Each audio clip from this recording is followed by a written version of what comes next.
allez-vous?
Le débat de la matinée avec la cellule économique de Languedoc-Roussillon. Agir ensemble pour relancer le logement. Le préfet de l'Hérault et de la région est avec nous. Et puis également, nous avons le président de cette cellule économique, Jean-Claude Depoisier. Et je vais tout de suite vous donner la parole. C'est à vous l'honneur de lancer cette matinée. Oui, merci beaucoup, monsieur le préfet, monsieur le directeur de l'équipement, messieurs les présidents, messieurs les élus, mesdames, messieurs. Bonjour à tous et merci d'avoir répondu aussi nombreux ce matin à l'invitation de la cellule économique du bâtiment du Languedoc-Roussillon pour notre ultime déjeuner. Vous le savez tous, depuis 2008-2010, la construction en Languedoc n'échappe pas au recul de la demande comme partout en France. Malgré un semblant de démarrage, puisqu'il convient de dire qu'il y a un semblant de démarrage, bien qu'on m'ait attesté le contraire tout à l'heure dans la salle, les volumes restent quand même largement inférieurs à ceux que nous avions connus avant 2008. Si aujourd'hui tout le monde s'accorde à peu près sur les causes de la crise, je citerai les difficultés de la maîtrise foncière, mais encore les problématiques bancaires avec les garanties qui sont toujours plus importantes, je citerai encore le manque de confiance des investisseurs. Je citerai aussi l'entre-soi des gens qui font pression sur les élus pour éviter de construire des logements sociaux de ci, de là. Il n'en demeure pas moins que la profession a pensé qu'il était souhaitable que nous puissions réagir et œuvrer.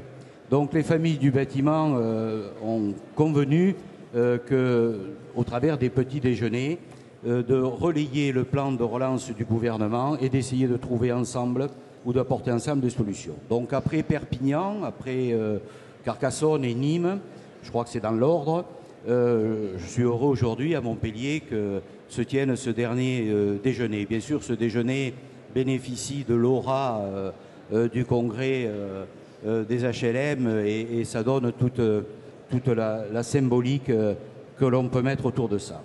Je profite aussi de l'occasion qui m'est donnée pour saluer le partenariat que nous avons avec l'Eurohabitat, qui s'est concrétisé par la signature d'une convention et qui est un partenariat exemplaire puisque nous avons ensemble la même analyse des choses et nous avons des objectifs qui sont communs, eux loger des habitants et nous, bien sûr, conforter le plan de charge de nos entreprises. Voilà. Les petits déjeuners, je l'espère, ne seront pas une fin en soi. J'espère qu'ils seront au contraire le départ d'actions que nous pourrons mener ensemble. Et je souhaite en tous les cas qu'il en soit ainsi. J'aurai l'occasion tout à l'heure en conclusion de remercier l'ensemble des intervenants. Donc je ne vais pas redire deux fois la même chose. Et attendez pour les remercier. Attendez et puis il vaut mieux toujours attendre la fin pour remercier, voilà. Vous avez raison.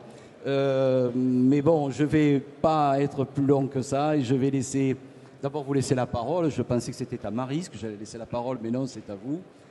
Pour que démarrent ces petits déjeuners que je souhaite studieux et fructueux. Merci beaucoup. Restez avec nous quelques instants.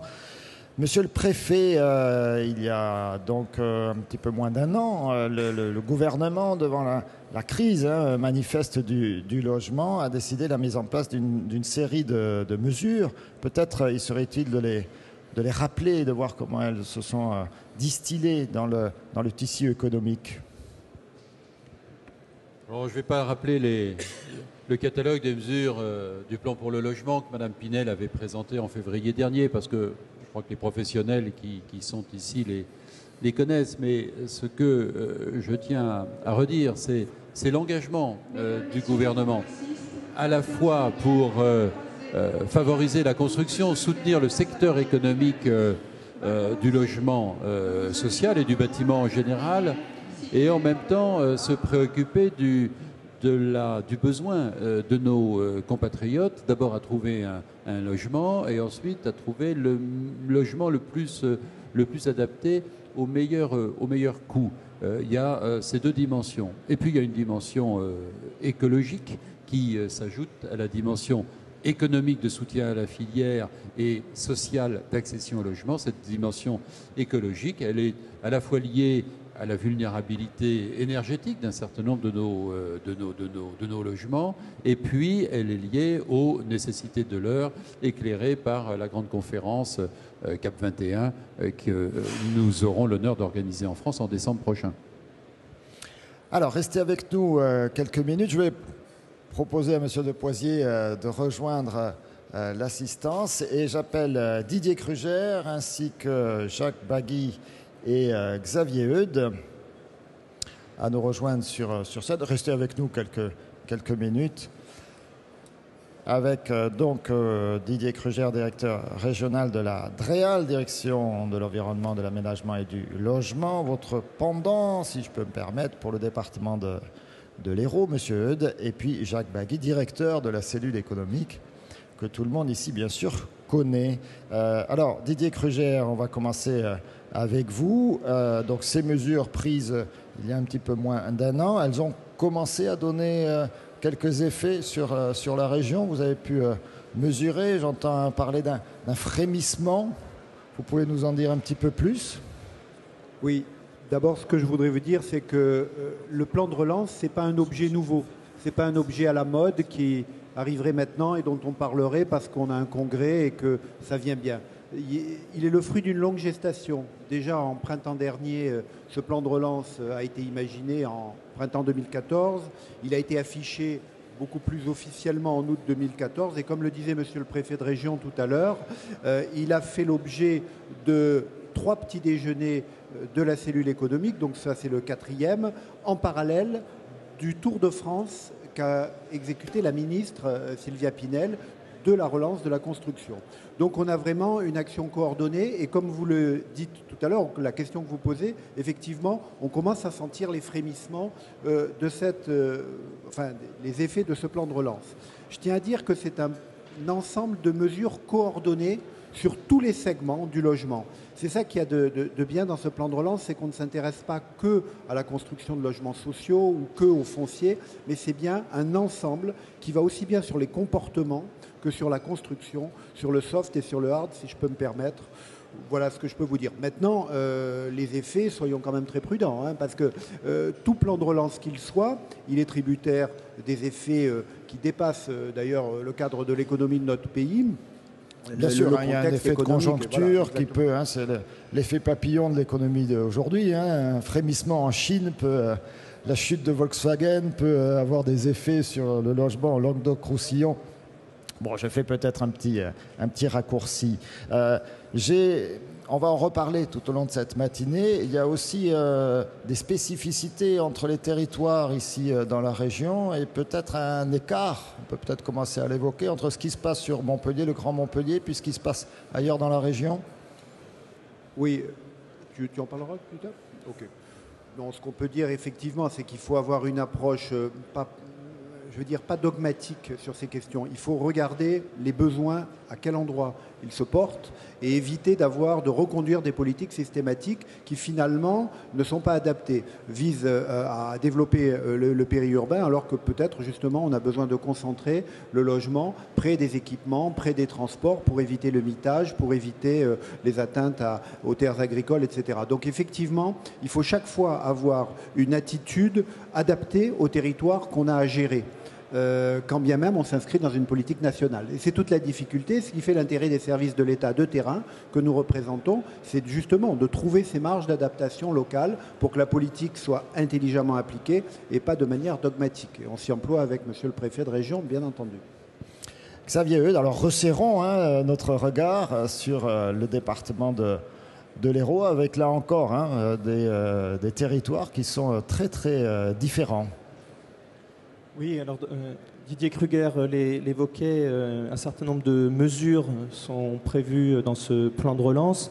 Je vous propose d'examiner leur effet sur notre département et puis de le mettre au regard des enjeux sur l'ensemble de la région.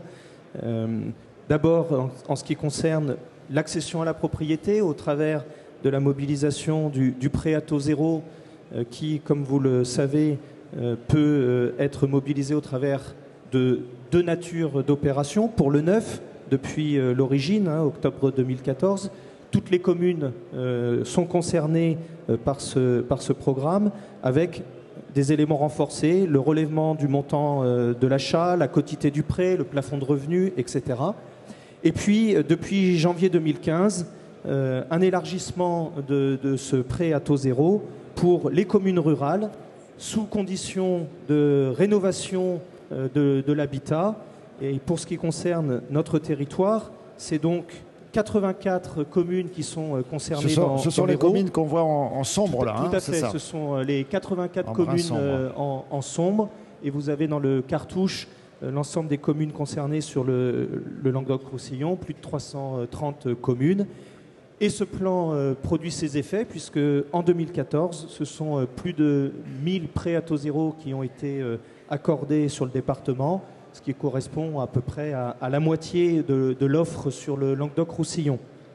Et vous le savez, le comité interministériel à la ruralité, le 14 septembre 2015, en présence du président de la République, a annoncé que la possibilité d'élargir le prêt à taux zéro rural à l'ensemble des communes concernées par la zone C, dont on verra juste après qu'elle concerne largement notre territoire.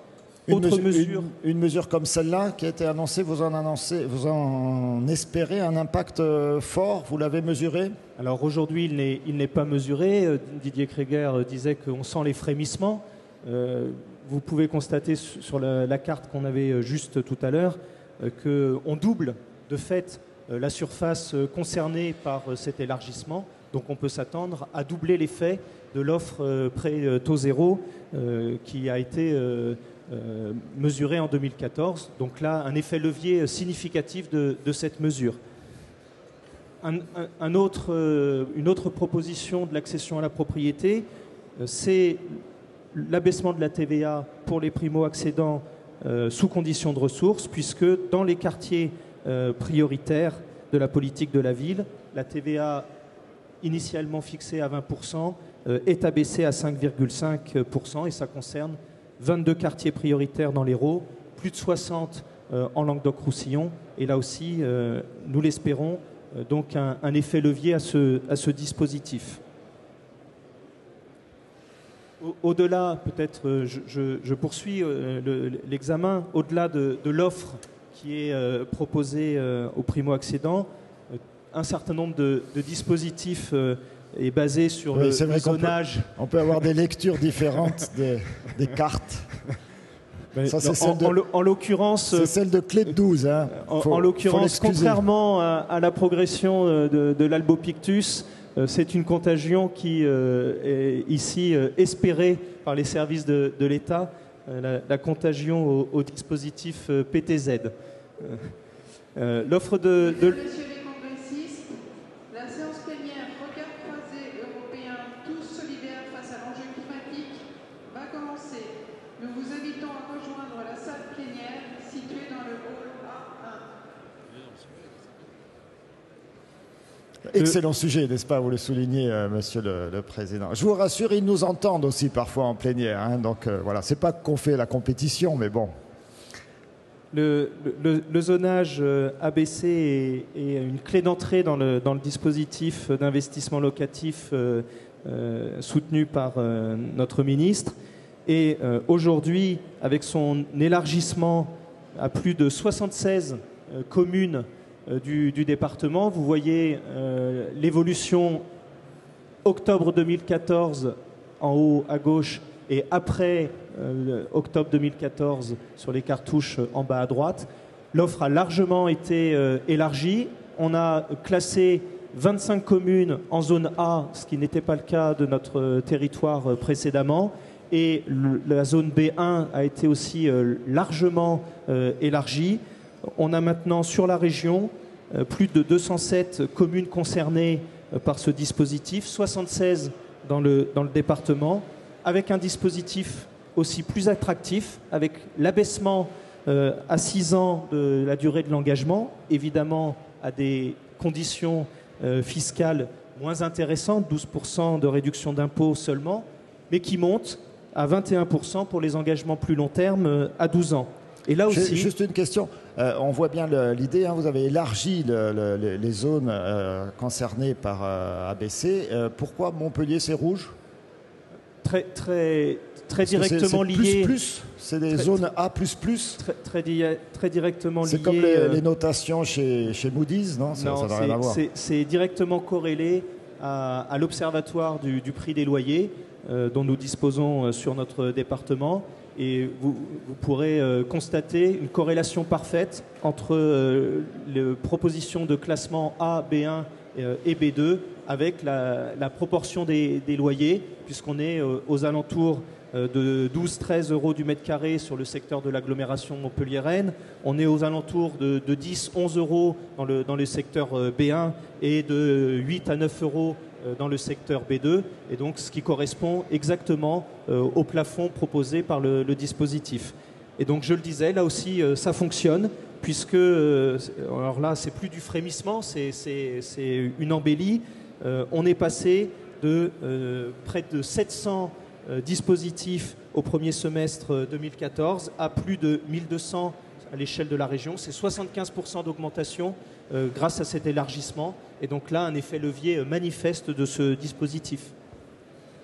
D'accord, bien écoutez, ça me donne une transition parfaite avec Jacques Bagui, puisqu'on a évoqué notamment ensemble ces disparités régionales. On aura largement l'occasion d'y revenir entre ce secteur montpelliérain en pleine dynamique et puis le reste de la région. C'est l'Hérault, voire même Montpellier contre le Languedoc-Roussillon, en tout cas à côté du Languedoc-Roussillon.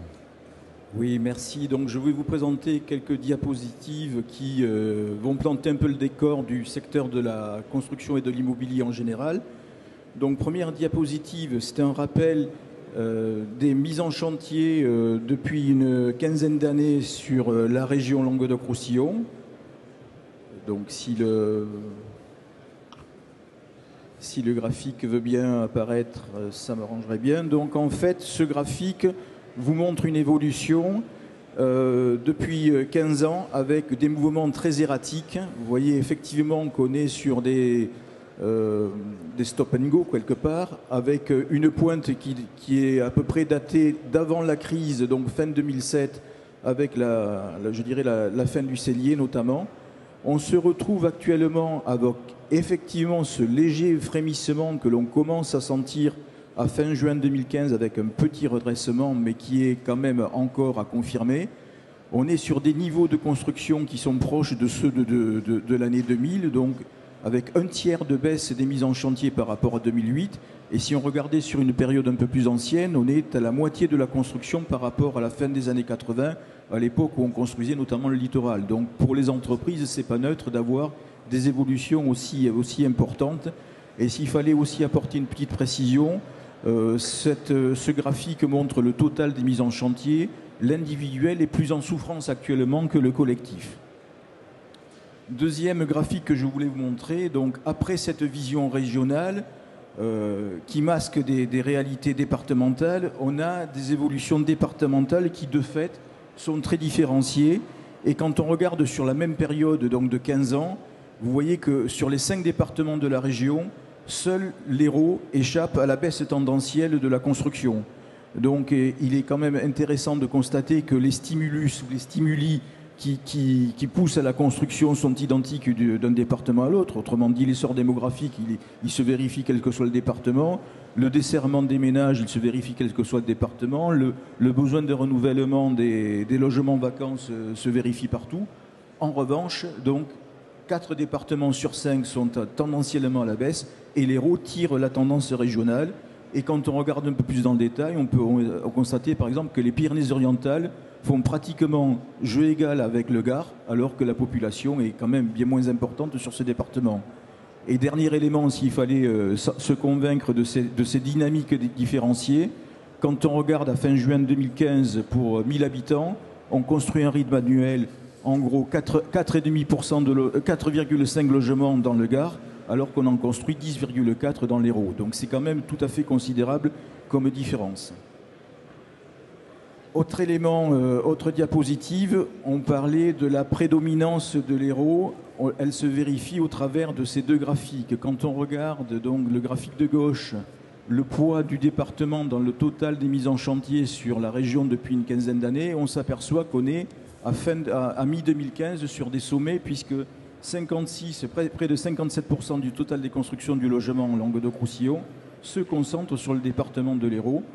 Et si on regarde sur les seuls logements collectifs, plus de 70% des logements collectifs sont construits sur ce département. Et si on fouillait un peu, effectivement, on verrait que l'est du département prédomine par rapport à l'ouest du département. Donc, en gros, pour être clair, c'est Montpellier, la métropole et l'aire métropolitaine. L'aire urbaine de Montpellier, hein, grosso modo, avec peut-être 7. Voilà, qui tire la tendance générale du département, voire de la région. Autre élément en termes de commercialisation cette fois-ci. Alors on parlait des effets du plan de relance. On peut les mesurer, commencer à les mesurer sur le graphique de gauche au travers donc effectivement des niveaux de commercialisation qui sont donc là en moyenne trimestrielle avec un redressement du niveau de commercialisation depuis 9 mois. Redressement qui est quand même assez net, donc là aussi à confirmer. Mais là aussi, le discours doit être tempéré par le fait que l'Hérault concentre 4/5 des ventes de la région. Donc c'est une enquête de commercialisation des logements neufs qui est une enquête nationale réalisée par le ministère de l'écologie auprès des promoteurs, donc c'est essentiellement du collectif. Mais ça veut dire que 4/5 des ventes de la région sont réalisées sur le département. Et là encore, c'est l'Hérault, c'est la région montpelliéraine qui tire la tendance. Enfin, pour ne pas vous abreuver de chiffres ou de courbes, dernière diapositive, quand on met en perspective les niveaux de mise en chantier avec les besoins en logement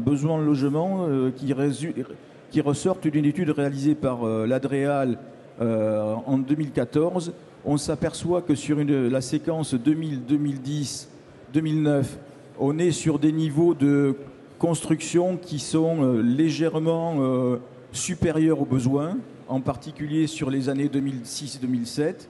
Donc globalement, ce qui a été construit est conforme à la réalité du terrain. Sur la période 2010-2015, on pourrait dire que globalement sur la région, on est bon aussi, puisque je dirais les déficits de 2014-2015 sont pour partie compensés par l'excédent qu'il y avait eu en 2010 et 2011. Donc sur la région, le besoin est couvert. Mais là aussi, quand on regarde département par département, en fait, on s'aperçoit que le besoin est plus que satisfait sur le département de l'Hérault, c'est le graphique du milieu, alors que sur les autres départements, et en particulier sur le département du Gard, depuis 4 ou 5 ans, le niveau le besoin, qui est donc l'horizontale en rouge, n'est pas couvert par les niveaux de mise en chantier actuellement. Donc là, ce sont des différences qui sont très marquées et il faut se méfier donc de l'analyse régionale et effectivement travailler sur un niveau beaucoup plus fin. Voilà globalement, pour planter le décor, ce que j'avais à vous dire. Eh bien, le décor est bien planté. Monsieur le préfet, je me tourne vers vous.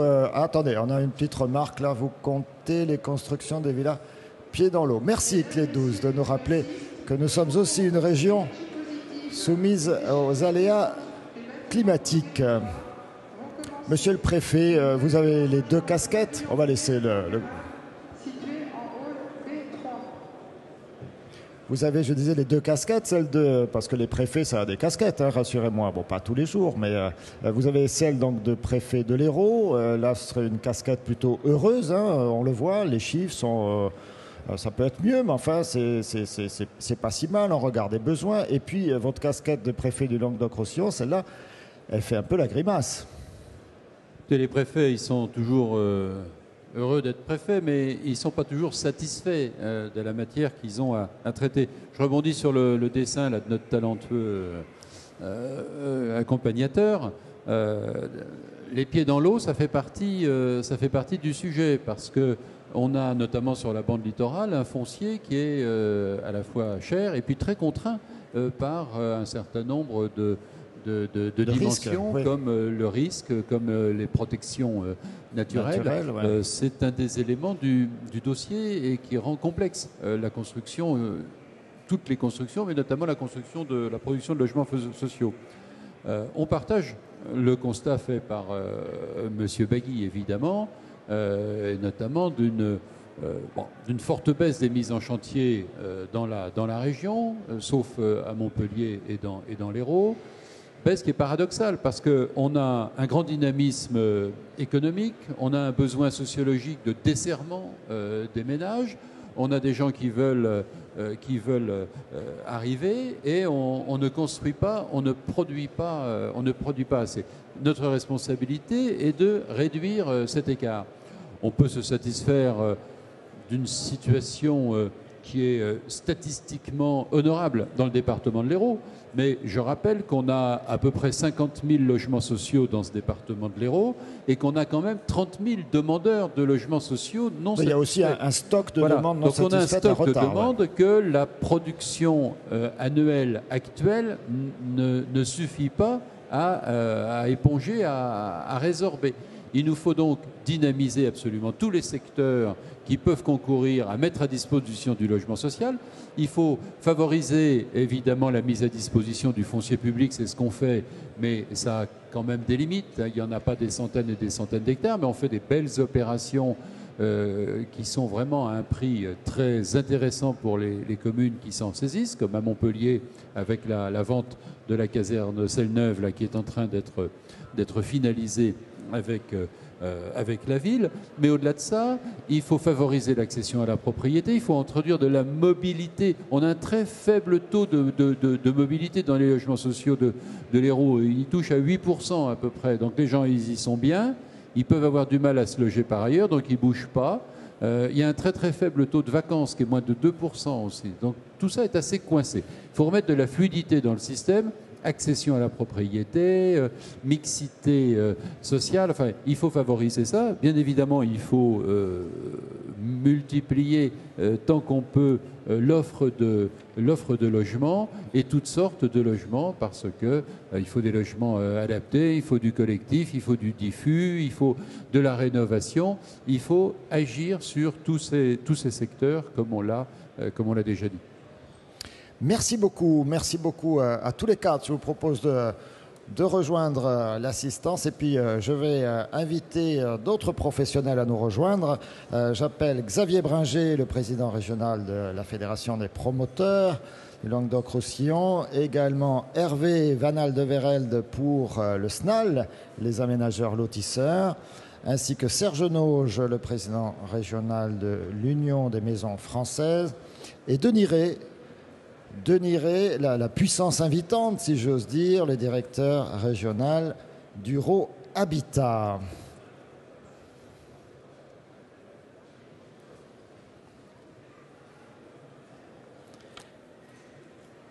Merci messieurs, on va commencer avec vous tout de suite. Xavier Bringer, regardez, vous avez des micros, alors ça commence à se disperser un petit peu les micros, je pense que c'est ça, voilà. avec vous, Xavier Bringer. Vous êtes promoteur, vous-même installé ici à Montpellier. Vous avez annoncé des chiffres tout à fait impressionnants. Alors vous allez me dire que quand on part de pas beaucoup, c'est toujours plus facile d'avoir des fortes croissances. Il y a quelques mois, c'était en juin dernier. Qu'est-ce que vous pouvez nous en dire aujourd'hui? Puis plus globalement, votre casquette de promoteur régional. Voilà, on va se mettre en place. Quelle est sa réaction par rapport à tous ces chiffres que l'on vient de découvrir? Avant de commencer, déjà, je voulais saluer Denis, qui est à ma droite et qui a fait une organisation exceptionnelle. Et je crois que c'est une très très grande chance d'avoir le congrès HLM ici à Montpellier dans une période que je vais qualifier de reprise. Alors merci Denis, vraiment d'avoir fait ça et c'est une réussite. Il avait dit, il l'a fait. La deuxième chose, je veux saluer aujourd'hui le gouvernement globalement qui a donné une relance très positive l'été 2014 et où l'on voit des résultats probants avec une reprise à la fois de l'investissement locatif, alors qui est bien entendu très diversifié sur la région. Ici on est à Montpellier, donc une reprise quasiment du double de ce qu'on avait fait l'année dernière. Donc on ne peut pas dire que c'est un très bon résultat. Mais aussi un zonage, ils l'ont expliqué tout à l'heure, ABC, qui est un zonage qui a été longuement travaillé entre l'État, les collectivités et les partenaires que nous sommes, la FFB, etc., et qui donne aujourd'hui un vrai résultat probant sur les résidences principales. On n'a quasiment jamais vendu autant de résidences principales à l'unité que sur ce premier semestre 2015. C'est-à-dire on est même plus performant que les chiffres qu'on a pu voir autour de 2006-2007 ? C'est au niveau des résidences principales, c'est plus performant qu'en 2006-2007, où on était plutôt sur un marché quasiment exclusivement d'investissement locatif. Et ça, c'est dû à ces réformes de PTZ et à la réforme du zonage. Un autre point, et là pour aller plus loin, parce qu'on souhaite continuer, parce qu'aujourd'hui on a une reprise des ventes, mais on veut avoir de l'horizon. Et là, je voulais m'adresser, je ne sais pas où est Jean-Jacques Plane, de la Fédération Française du Bâtiment. J'ai vu Patrick Secotti aussi, de la Fédération Française du Bâtiment Héros. Aujourd'hui, les entreprises, on l'a vu tout à l'heure, c'est des dents de scie, le marché. Donc on a subi 3 années excessivement compliquées, où les entreprises sont à mal, et pour revenir dans l'investissement, parce que quand on fait des ventes, il faut pouvoir produire. Et 2016 va peut-être être une crise de cette production. Parce que les entreprises, elles ont besoin de 3-4 ans d'horizon pour pouvoir réinvestir dans le matériel, réembaucher les personnes, parce qu'elles ont la formation, etc. Et aujourd'hui, ce que l'on demande, c'est la visibilité. Alors merci. Je discutais tout à l'heure avec Stéphanie Janin. La ville de Montpellier, via son aménageur, annonce 1900 logements mis cette année pour faire des logements concrets. Donc ça donne une visibilité aux entreprises. Reste à toutes les collectivités de faire le même effort pour que sur les 3 prochaines années, on puisse dire à nos amis entreprises, allez-y, repartez, on va vous alimenter, au moins sur le marché privé, vous aurez des marchés et vous pouvez réinvestir.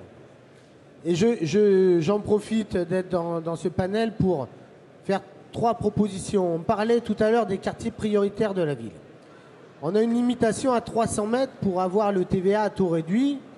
On demande de l'étendre parce que 300 mètres, c'est parfois un peu trop restreint. Et puis pourquoi pas, sur ces quartiers, la TVA à 5,5, ce sont pour les personnes en résidence principale qui reviennent. Mais on sait très bien que dans des quartiers difficiles, des fois on a besoin de l'investissement extérieur. Donc il faudrait pouvoir associer une baisse de TVA avec un investissement locatif pour pouvoir intéresser l'ensemble des Français à construire dans ces quartiers prioritaires pour les relancer. Donc ça veut dire travailler encore sur ces zonages? Alors c'est pas le zonage là, c'est simplement un effet fiscal un peu différent. Donc C'est surtout sur Bercy qu'il faut aller travailler et on y travaille aujourd'hui. La deuxième chose, et j'en profite aussi d'avoir la ville de Montpellier, Stéphanie, aujourd'hui on doit reconstruire la ville sur la ville. Et on n'a pas d'outil fiscal très fort pour reconstruire la ville sur la ville. Vous faites du Pinel à 18% en ZAC, et quand vous voulez faire une réhabilitation, c'est toujours 18%. Une réhabilitation, c'est beaucoup plus difficile à réaliser que du logement neuf. Donc il faut un petit plus pour la réhabilitation. Et dans ce cadre-là, nous, professionnels, nous, privés, on pourra aider la collectivité à avancer dans ce sens.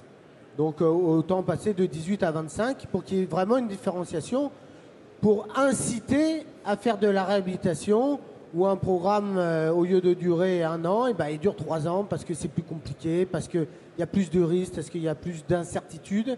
Et ça fait aussi travailler un panel totalement différent d'entreprises, des très petites entreprises, des moyennes entreprises qui viennent dans un renouveau et un renouveau énergétique, parce qu'aujourd'hui, il faut le dire, un logement neuf, c'est un logement qui ne consomme strictement plus rien en énergie. Hein, la télé presque et les consommations électriques consomment plus que le chauffage.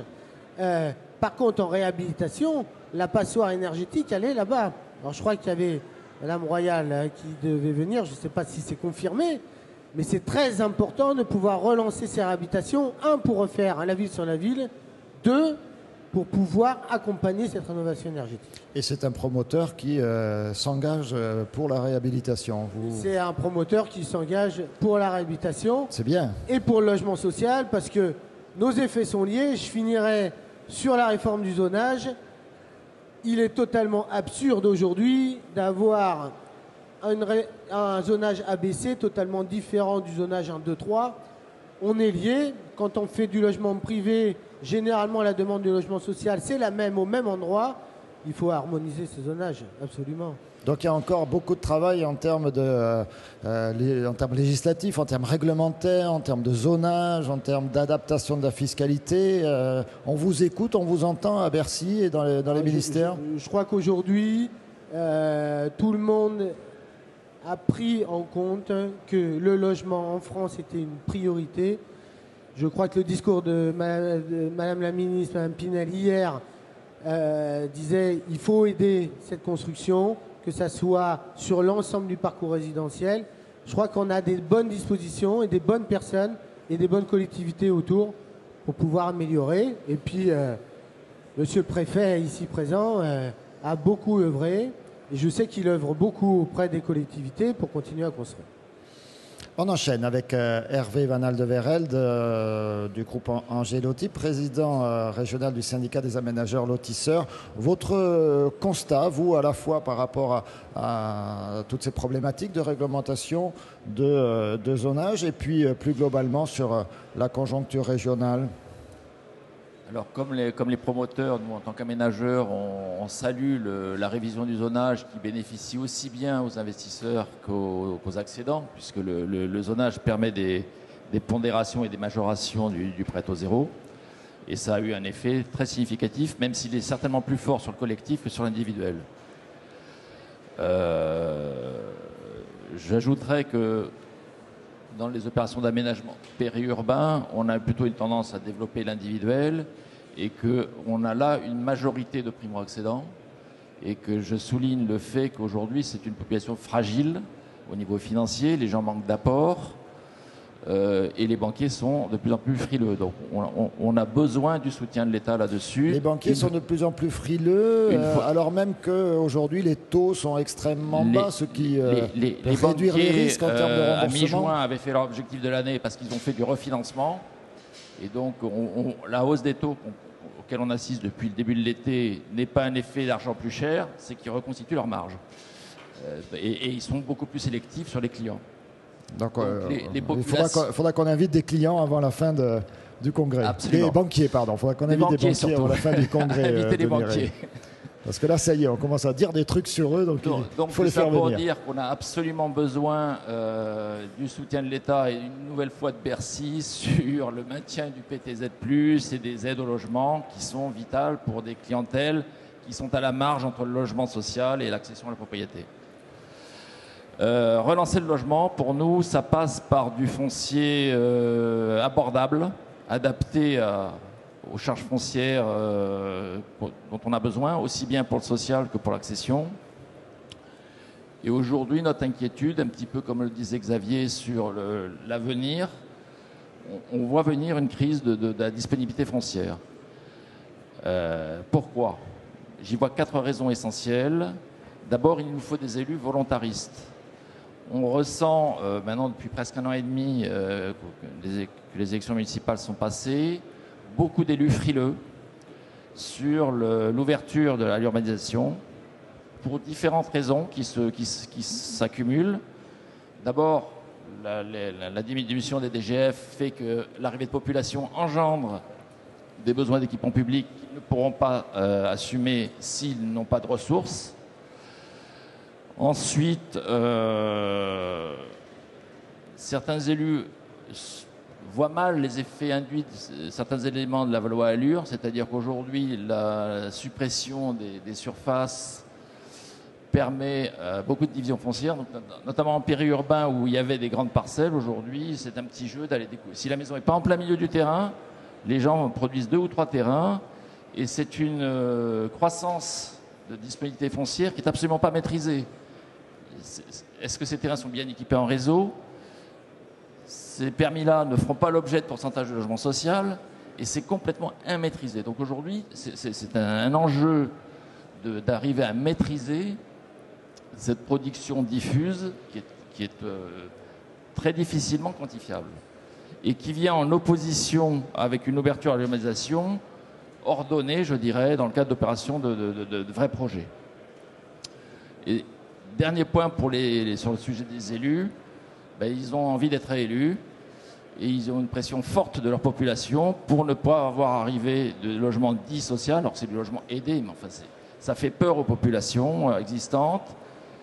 La non-maîtrise des densités, puisque effet de la loi Allure, vous étiez dans un quartier dit résidentiel et vous allez voir arriver un petit collectif en face de chez vous. Donc ça, c'est des pressions fortes que les populations mettent sur les élus. Et du coup, réflexe, on ne fait rien, on ne bouge pas. Le deuxième point, c'est qu'il faut avoir du foncier disponible. Pour produire du foncier constructible, il faut avoir du foncier disponible.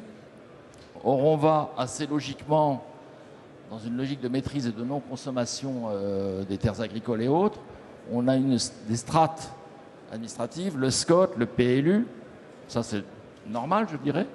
Mais derrière ça, vous pouvez très bien avoir un terrain prévu en zone constructible dans un PLU et qui va devenir inconstructible parce qu'il y a une petite plante, une petite bête qui va être révélée au moment le poids des réglementations. Le poids des mesures environnementales devient énorme. Et aujourd'hui, le code de l'environnement est beaucoup plus contraignant que le code de l'urbanisme. Donc, ça freine énormément le montage d'opérations puisque ça rallonge les procédures et que c'est un vrai obstacle. Donc voilà, on a l'image du banquier, hein, on ne l'a pas sur le plateau, mais on l'a à l'écran. Les banquiers sont frileux. Eh oui, je vais encore en reparler tout à l'heure.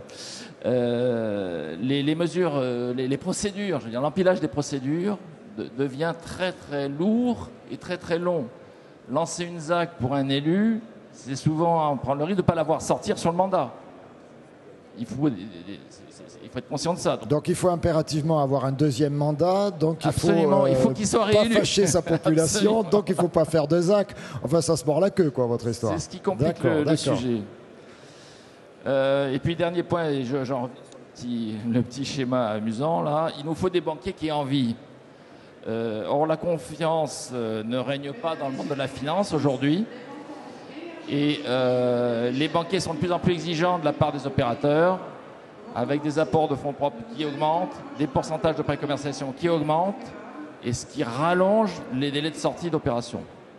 Alors j'ai une dernière question, on va essayer de faire court pour pas trop déraper quand même. On l'a évoqué ensemble et puis ça a été présenté au début de cette table ronde. C'est ce grand écart qu'il existe et qui se creuse entre Montpellier, l'aire urbaine de Montpellier, puis le reste de la région. Vous qui intervenez également sur l'ensemble de la région, vous le vivez avec parfois, vous m'avez dit, des territoires qui sont absolument sinistrés. On a fait un petit déjeuner à Carcassonne où, à juste raison, un certain nombre d'élus ont dit c'est pas la peine de donner l'agrément sur les zones B2 qui sont autour de Carcassonne. Il n'y a pas la demande, on créerait quelque chose d'artificiel. Et c'est vrai qu'aujourd'hui, des secteurs... Il y a des endroits où ça ne sert à rien de construire puisque de toute façon, il n'y a pas la demande. Il n'y a pas la demande. Aujourd'hui, le marché carcassonnais, en termes de foncier, c'est vraiment sinistré. Je suis assez étonné d'ailleurs de voir les statistiques qu'on a vues tout à l'heure sur le secteur du Gard, où les chiffres révèlent donc un manque par rapport à une demande théorique, et on s'aperçoit quand même que quand on est opérateur dans le Gard, on a du mal à écouler ces opérations. Donc il y a un problème d'adéquation entre la demande et l'offre, parce que sinon ça ne s'explique pas par les chiffres en tout cas. Et donc c'est vrai qu'en dehors de l'Hérault, d'une façon générale, on vit dans des mondes différents. Et chaque métropole, chaque grosse agglomération a un niveau de marché très différent. On sait qu'on doit produire à tel endroit, même si les revenus sont globalement à peu près les mêmes, même s'il y a une population de cadres à Montpellier qui est quand même supérieure, on a des seuils de production très très marqués entre les différentes grandes villes de la région. C'est presque des métiers différents d'opérer à Montpellier et d'opérer ailleurs dans la région. Tout à fait. On se tourne vers vous, Serge Noge, donc pour l'Union des maisons françaises. Vous me confirmez, la maison individuelle, ça reste le rêve pour combien de Français sur 10 ? 8 sur 10. 8 sur 10. Il y en a Depuis 10 ans. Il y en a quand même 2 sur 10 non, qui ne veulent pas. Vous n'avez pas réussi à les convaincre. Parce qu'on n'a pas su les convaincre, tout simplement, voilà. on n'a pas été bon. Mais vous y travaillez. On y travaille, bien sûr. Alors, ça rebondit aussi un petit peu chez vous ? Oui, moi j'ai le sourire aujourd'hui. Je disais en début d'année que j'avais envie d'être optimiste et j'ai bien fait de le dire puisque j'ai reçu les chiffres ce matin à fin août. On a une augmentation de la commercialisation des maisons individuelles à l'échelon national de 9%. Donc c'est quand même un beau résultat. Après 4 années de marasme quand même, grave. Et pour la région, on évalue grosso modo à 4% la progression. On avait le record de baisse du marché. Et bien aujourd'hui, c'est terminé. On a sorti la tête de l'eau, on respire. Alors, il faut quand même être relativisé. On a quand même perdu 50% de production sur 10 ans. Alors, oui, on a été jusqu'à 180 000 maisons individuelles voilà. dans l'année. Hein. C'est ça, c'était en 2005. Tout à fait. Et aujourd'hui, on est à... L'année dernière, on a livré 93 000 maisons seulement. Donc, c'est bien 50% du marché. On imagine l'impact sur l'activité économique, sur l'emploi. Hein. Sur l'emploi, c'était énorme. Et au niveau des entreprises aussi. Alors, la question que l'on se pose, est-ce que ce redressement, il va être pérenne? Parce que ça peut être un effet, effectivement, court, comme on le disait tout à l'heure. Alors, pour nous, il y a 2 conditions pour que ça reste un redressement pérenne. Il faut se poser les bonnes questions. Alors, pour nous, construire une maison individuelle, il y a 2 conditions essentielles. Il faut absolument maintenir le Prato zéro tel qu'il est, et voire même l'améliorer. Ça s'est fait au préalable, dans un précédent gouvernement, et on a vu les effets immédiats.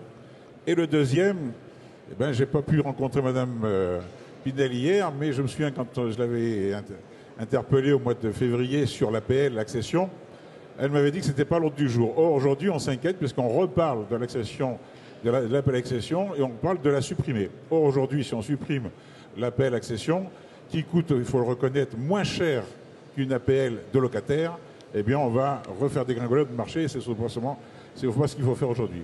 Et je rejoindrai ce que vous avez dit très justement tout à l'heure. Il faut faire attention que les coûts de production qui exigent justement les mesures environnementales, eh bien, il faut savoir bien les traduire pour éviter de surcharger, de rajouter des couches au millefeuille qui va rendre la maison individuelle indigeste. Alors, il y a une troisième difficulté que l'on rencontre à niveau national et principalement dans cette région, c'est ce qui m'intéresse ici. Eh bien, on constate qu'on a un retard dans la délivrance des permis de construire. Alors, c'est bien qu'on fasse plus de ventes, mais si les délais de permis de construire s'allongent, c'est le cas aujourd'hui, eh bien, il y a une traduction qui est tout à fait négative pour nos entreprises. C'est-à-dire qu'on va démarrer les chantiers avec un décalage.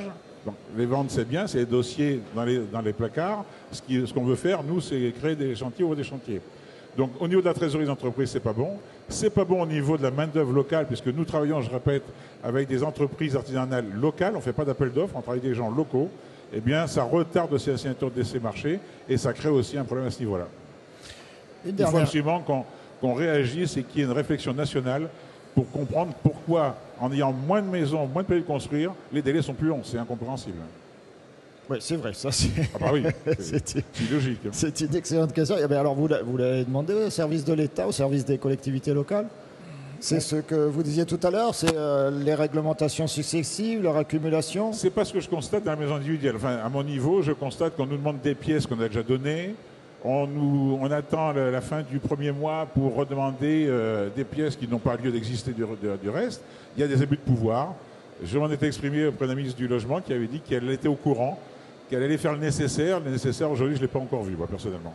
Mais enfin, si la ministre doit aller dans tous les services d'urbanisme de toutes les communes de France, elle n'a pas fini. Hein. Non, mais elle peut faire redescendre des informations pour que ça se passe mieux. C'est son rôle, quand même.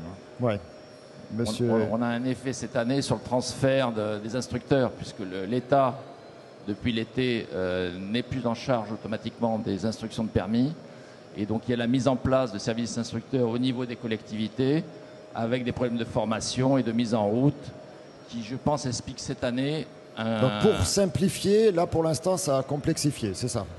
Il y a un problème de transfert de compétences et aujourd'hui les services décentralisés auprès des collectivités pour les services d'instruction ne sont pas forcément rodés. On s'aperçoit qu'il y a des gens qui n'ont pas forcément tout le code de l'urbanisme dans la tête et qu'on nous demande effectivement très souvent des pièces complémentaires qui n'ont pas lieu d'être.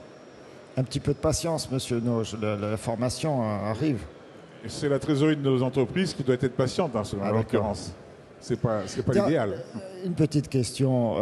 On entend également dans tous ces débats cette réflexion sur les risques de surconsommation de nos espaces, le mitage, on entend beaucoup ce mot. Vous qui faites dans la maison individuelle, je la vois la maison individuelle, avec son petit carré de jardin autour, vous n'avez pas le sentiment parfois d'aller à l'encontre de cette préoccupation? Non. Ça fait des années que j'entends dire que la maison individuelle est dévoreuse d'espace. Ça n'est pas vrai. On est capable aujourd'hui, avec des concepts de groupement de constructeurs, en l'occurrence il y a un stand dans ce hall qui est la maison abordable, on est capable de construire 50 logements à l'hectare. Alors il ne faut pas me dire qu'on est dévoreur d'espace.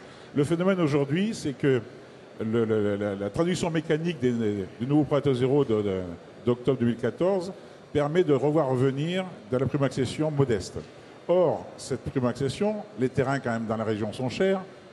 Je ne critique pas l'aménageur qui est à cette table, mais c'est une réalité. J'ai tendance à dire quand je suis dans d'autres régions de France que l'on achète cher le mètre carré de soleil. Donc les jeunes qui veulent construire aujourd'hui la prime accession sociale a besoin non pas d'un grand terrain. Ils se contentent d'un petit terrain et aujourd'hui, on est capable de construire en densifiant parfaitement sur des terrains qui font 180, 200, 250 mètres carrés.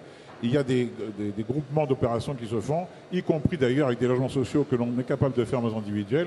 On est capable aujourd'hui de densifier sans aucun problème, on est adapté. Il y aura toujours des gens qui auront envie d'acheter des terrains de 5 000 m² et heureusement du reste, mais ils seront en campagne, on ne demande pas de faire ça en ville, et il y aura toujours un marché pour la grosse maison. Mais aujourd'hui, de plus en plus, on a une diversification vers la petite maison, la primo-accession, qui, on le constate, coûte moins cher qu'un appartement. Voilà, il a toujours une réponse de toute façon, Serge Noche. J'essaye, c'est mon rôle. C'est son rôle. On a parlé des promoteurs privés, on a parlé des aménageurs et de la maison individuelle. Autre poids lourd du marché du logement, du secteur de logement, évidemment, l'habitat social. Denis Ray, peut-être rappeler quelques éléments, quelques chiffres régionaux, puis rentrer un petit peu dans le détail de la production réelle qui se fait actuellement en Languedoc-Roussillon. J'aime rappeler qu'il y a deux dates importantes. C'est le dernier congrès en 2004 et l'avant-dernier congrès, donc en 1995. En 1995, le rythme de production moyen, c'était 2000 logements. On s'en sortait pas si mal que ça. 2000 logements par an. 200 000 alors. 2000 logements à l'échelle du Languedoc-Roussillon. Donc c'était 2000. Il se trouve qu'immédiatement, alors le hasard des dates veut que en 2004, si vous en souvenez, au congrès de Montpellier, si j'ai bonne mémoire, Georges Frêche venait d'être élu à la région Languedoc-Roussillon et a décidé, malgré le fait que ce n'était pas de la compétence de la région, de mettre un coup de pied dans la fourmilière. Ce que je disais hier, la production était passée à peu près à 5000 logements par an. Nous sommes en 2015, quelques années après, 20 ans après l'avant-dernier congrès, et la feuille de route qui nous a été fixée par le ministère, c'est très précisément 8040 logements. mais entre-temps, l'attrait de notre région, qu'on soit à Montpellier, qu'on soit à Perpignan, qu'on soit à Béziers, qu'on soit à Carcassonne, sur l'ensemble du territoire, fait qu'aujourd'hui, 60 000 ménages sont en attente d'un logement social. Et je ne parle que du logement social parce que bon nombre de ménages sont en attente également dans le cadre de leur parcours résidentiel. C'est ça qui est important. Et nous faisons tous partie des acteurs de ce parcours résidentiel. Les attentes sont immenses également au niveau des ménages qui n'auraient pas droit à un logement social, mais qui pourraient accéder donc au parc privé. Voilà les chiffres importants, je crois, dont il faut se rappeler. Et au-delà des belles discussions, bien sûr qu'on se congratule parce qu'on fait du très bon travail, parce que nos destins sont liés, et enfin tout le monde l'a compris, presque. Mais ce que je crois, c'est qu'il faut tourner nos regards vers l'avenir. Et ce que je crois, c'est qu'il faut laisser brûler la page du passé avec les problèmes que nous connaissons les uns les autres et faire en sorte de bâtir beaucoup plus, que ce soit de l'habitat social ou très social, que ce soit de l'habitat intermédiaire, que ce soit de l'immeuble collectif, que ce soit de la résidence privée ou que ce soit de la résidence de luxe, et j'oublie les résidences pour les seniors, et hier, les résidences pour nos jeunes. Donc voilà, à la minute, dit très très rapidement quels sont, je pense, nos objectifs communs. Un mot sur la réglementation, on l'a évoqué, sur les difficultés, voire même administratives, hein, qui ne sont pas d'ordre de la réglementation, ça peut être un problème de compétences parfois, vous l'avez dit, dans certains services. Est-ce que dans le monde de l'habitat social, on est aussi confronté à ces difficultés, ces longueurs pour mettre en œuvre des chantiers? Vous dites que 8000 logements aujourd'hui pour 5000 il y a 10 ans, on aurait progressé quand même? Je crois que je peux être peut-être modestement assez bien placé pour répondre à cette question. J'étais en 78 dans l'équipe de la ville de Montpellier, donc jeune ingénieur en urbanisme, lorsque nous préparions le chantier d'Antigone. Les années se sont écoulées. Ça ne s'est pas arrangé. Nous avons exactement les mêmes problèmes. Et déjà à l'époque, mais les équipes étaient péchues. Déjà à l'époque, c'était un atelier municipal d'urbanisme en dehors donc, des structures habituelles. Pourquoi faire? Et j'ai eu l'honneur d'en faire partie. C'était pour dire, voilà, un permis de construire, il faut 4 mois pour l'avoir. Comment peut-on faire en mettant autour de la table, et c'est bien l'esprit de l'Agora, c'est mettre autour de la table les acteurs. Comment allons-nous faire pour gagner un mois? Aujourd'hui, un permis de construire dans l'habitat social comme dans l'habitat privé, c'est le double en délai. Ça veut dire qu'avec monsieur le préfet, dans le cadre du CRH, il y a quelque temps, nous avons monté une commission spécialisée sur les freins à la production. Celui qui nous croque là, j'avais envie de lui dire tout à l'heure, mais finalement, notre région est attrayante. L'héliotropisme, on attire les populations, on a envie de... Puis il vaut mieux être chômeur à Montpellier que de l'être dans le nord de la France. Ou dans l'Est. Ou dans l'Est. J'ai noté vous avez tous dit frilosité. On s'enrhume en Languedoc-Roussillon. Tout le monde est frileux.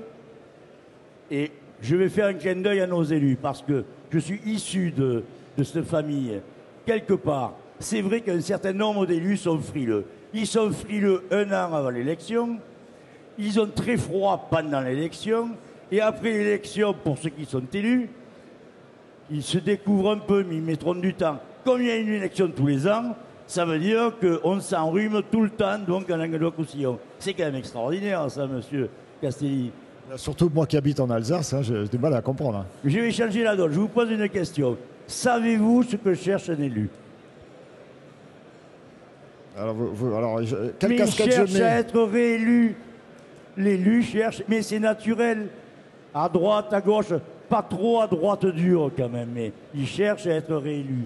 Et pour être réélu, l'élu a compris que 80% de sa population avait besoin de logement et 80% de la population est éligible au logement social.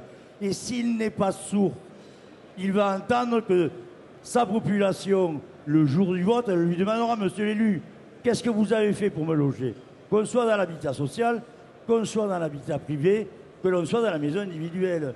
Donc ça commence à venir. Et moi, je tire mon chapeau à ces élus, qu'on soit à la métropole, qu'on soit dans les communautés d'agglomération, certains sont dans la salle, que l'on soit dans les petites communes, que l'on soit à Gruissant avec mon ami Didier Codorniou, qui aujourd'hui, loi SRU, est pénalisé.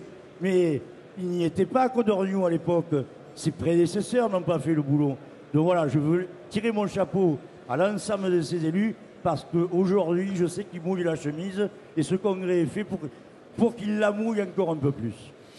D'accord, d'accord. Bon, et on va monter une boutique d'écharpes aussi à l'entrée pour nos amis élus. Alors j'en ai une en face de moi, elle n'a pas d'écharpe, elle n'a pas l'air d'avoir bien froid. Stéphanie Janin, élue à la ville de Montpellier, bien sûr, et à l'agglomération. Alors bon, je vais vous demander une réaction, parce que des questions, j'en aurai 50, donc je ne vais pas monopoliser la parole, mais je suis sûr que vous avez déjà un avis, une réaction sur ce que vous venez d'entendre et ce que vous avez entendu précédemment. Écoutez, je crois surtout qu'en tant qu'élu à Montpellier et sur la métropole, et mes collègues pourront sans doute dire la même chose, on est surtout animé par des convictions. Et des convictions qu'on a un territoire remarquable, qu'on doit faire avancer. La conviction que l'aménagement du territoire, pour ce qui est de ma partie, eh bien, c'est un regard global sur les choses. Un regard à la fois sur l'environnement, sur le social, sur l'économique. Et donc nous avons à Montpellier pour la métropole un projet très précis et une vision très précise de là où on veut emmener notre territoire. La particularité de cette métropole, eh bien, c'est d'avoir ces espaces naturels remarquables, cette biodiversité qui fait notre qualité de vie. Nous avons également une croissance démographique qui est très importante, on doit en tenir compte, elle reste importante. Et puis nous devons aussi tenir compte largement, très fortement de la vulnérabilité de notre territoire, la vulnérabilité aux événements climatiques, aux inondations. Et la caricature qu'a fait notre dessinateur en début d'échange, avec les maisons les pieds dans l'eau, eh bien sous couvert d'une caricature, je crois qu'il tient là un des éléments fondamentaux de l'avenir de notre territoire. Alors prenant en considération tout cela, eh bien, nous avons décidé à la métropole de préserver 2/3 d'espaces naturels et de consacrer les 1/3 restants à l'absorption de notre besoin en logement, compte tenu de notre croissance démographique, et à notre besoin en développement économique. Alors c'est sûr que quand on construit que sur 1/3 du territoire, eh bien, il faut le faire bien, il faut le faire avec la conscience de la mixité, il faut le faire en produisant un logement social de qualité, en produisant un cadre de vie. Et nous avons à cœur sur la métropole de Montpellier de couvrir toute la palette de logements, du logement social jusqu'au logement libre, et en passant par cette frange intermédiaire à laquelle nous attirons beaucoup d'attention, qui est le logement abordable. Et j'en entends beaucoup parler lors de ce congrès HLM et cela me conforte tout à fait dans l'idée que nous avons de développer cet objectif également de notre plan local de l'habitat. Pourquoi ? Parce que l'accession abordable, l'accession intermédiaire, c'est ce qui va permettre des parcours résidentiels aux ménages. Et je pense que c'est très important que des ménages puissent aussi sortir du logement social, pouvoir accéder à un logement en tant que propriétaire. Et ça aussi, ça fait partie de notre projet de cohésion sociale et de mixité dans toute la ville. Messieurs, une réaction à cette approche de l'urbanisme et du développement de la ville de Montpellier, de la métropole? Peut-être Xavier Bringer. Déjà, je voulais revenir un peu sur la frilosité des élus qui ont aujourd'hui une tâche un peu difficile. Il ne faut pas oublier qu'on Il y a une explication médicale à ce problème des élus. Merci beaucoup, Clé de 12. Et oui, il faut revenir aux fondamentaux parfois. Oui. Le chaud-froid, c'est pas bon. C'est vrai qu'on sort de 3 ans de crise. Quand on est en crise, la population, qu'est-ce qu'elle fait? Elle se recroqueville. On est dans une région où il y a beaucoup de personnes qui arrivent. Et donc, la personne qui arrive, c'est l'étranger. Et étranger, je ne parle pas étranger, simplement une personne qui vient d'un territoire différent. Aujourd'hui, c'est vrai que partout en France, c'est pas régional ou communal ou sur l'Hérault, partout en France, la plupart des élus ont été élus pour pouvoir préserver une certaine intimité. Donc c'est difficile. La deuxième chose, c'est qu'on est dans une crise du financement global des collectivités et qu'aujourd'hui, l'ensemble des collectivités, moi c'est la première fois que quand je vais voir n'importe quel maire, que ce soit une petite, une grande ville, me dit je n'ai plus d'argent pour réaliser ne serait-ce qu'une étude d'impact environnemental à 3 000 €. Voilà. On ne parle pas de construction d'écoles, etc. Simplement, il n'y a plus d'argent à l'État, il n'y a plus d'argent dans les collectivités. Donc il faut qu'on réinvente un nouveau système pour pouvoir financer tout ça. On parle de logement social, on parle de logement abordable, on parle de logement privé. Ou comment on finance tout ça? C'est ça qui est aussi difficile. C'est-à-dire qu'on ne peut pas financer le logement social, le logement intermédiaire, etc., en tirant toujours sur le privé, et ça va faire augmenter encore les prix du privé. Donc il faut vraiment dire que segment par segment, on arrive à avoir un équilibre. Et c'est ce qu'on travaille tous les jours ensemble, d'avoir un équilibre segment par segment. Et c'est loin d'être facile. Et aujourd'hui, personne n'a les solutions toutes faites. Denis Rey. Alors, il y a des micros qui circulent dans le public. Donc, si vous voulez intervenir, n'hésitez pas à vous manifester auprès de nos charmantes hôtesses. Il y a également Maryse Bolini qui est là, et tout en jaune, vous ne pouvez pas la rater. Donc, si vous voulez intervenir, surtout, n'hésitez pas. C'est pas une réaction, c'est un complément plutôt de ce qui vient d'être dit, notamment ce qui vient d'être dit par Madame Jeannin. C'est réellement un complément. Je parlais tout à l'heure j'ai plaisanté sur les élus. Mais Montpellier, si j'ai bonne mémoire, donc c'est 23% de logements sociaux. Si j'avais un vœu à émettre, c'est que Montpellier reste la locomotive, non seulement en Languedoc-Roussillon, mais dans le cadre de l'union de nos deux régions, qui sont deux grandes régions, pour fabriquer la grande région du 1er janvier de l'année prochaine. Mon vœu, c'est que Montpellier soit la vitrine. J'ai écrit hier dans une tribune que Montpellier et sa région pourraient être la vitrine sur l'arc méditerranéen, le portail d'entrée. Et quelque part, nous avons proposé donc au gouvernement, dans le cadre de cet affichage, de cette vitrine, d'être cette porte d'entrée méditerranéenne sur la grande région. Donc, au niveau des élus Montpellier locomotive, et je sais, mais vous savez, la force de cette agora, c'est quoi finalement? Et qu'est-ce qu'il en restera peut-être?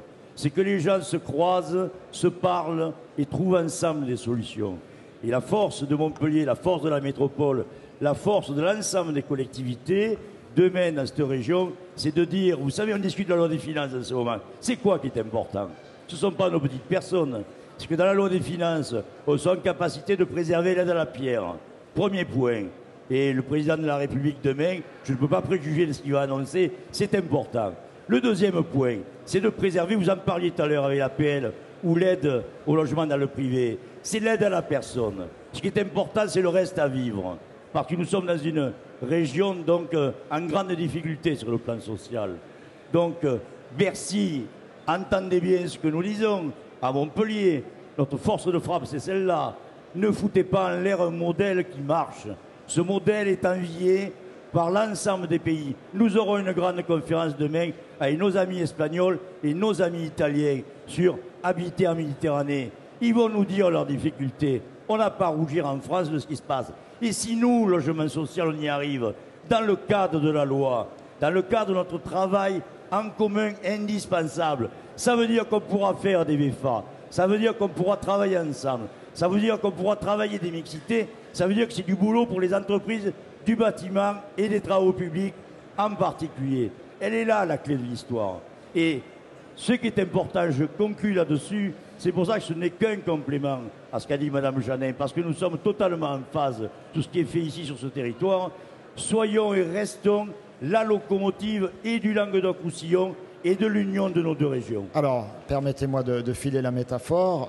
Moi, j'ai plutôt le sentiment, en regardant les chiffres qui nous ont été donnés tout à l'heure par l'ADREAL et par la cellule économique, que la locomotive, elle est en train de perdre ses wagons.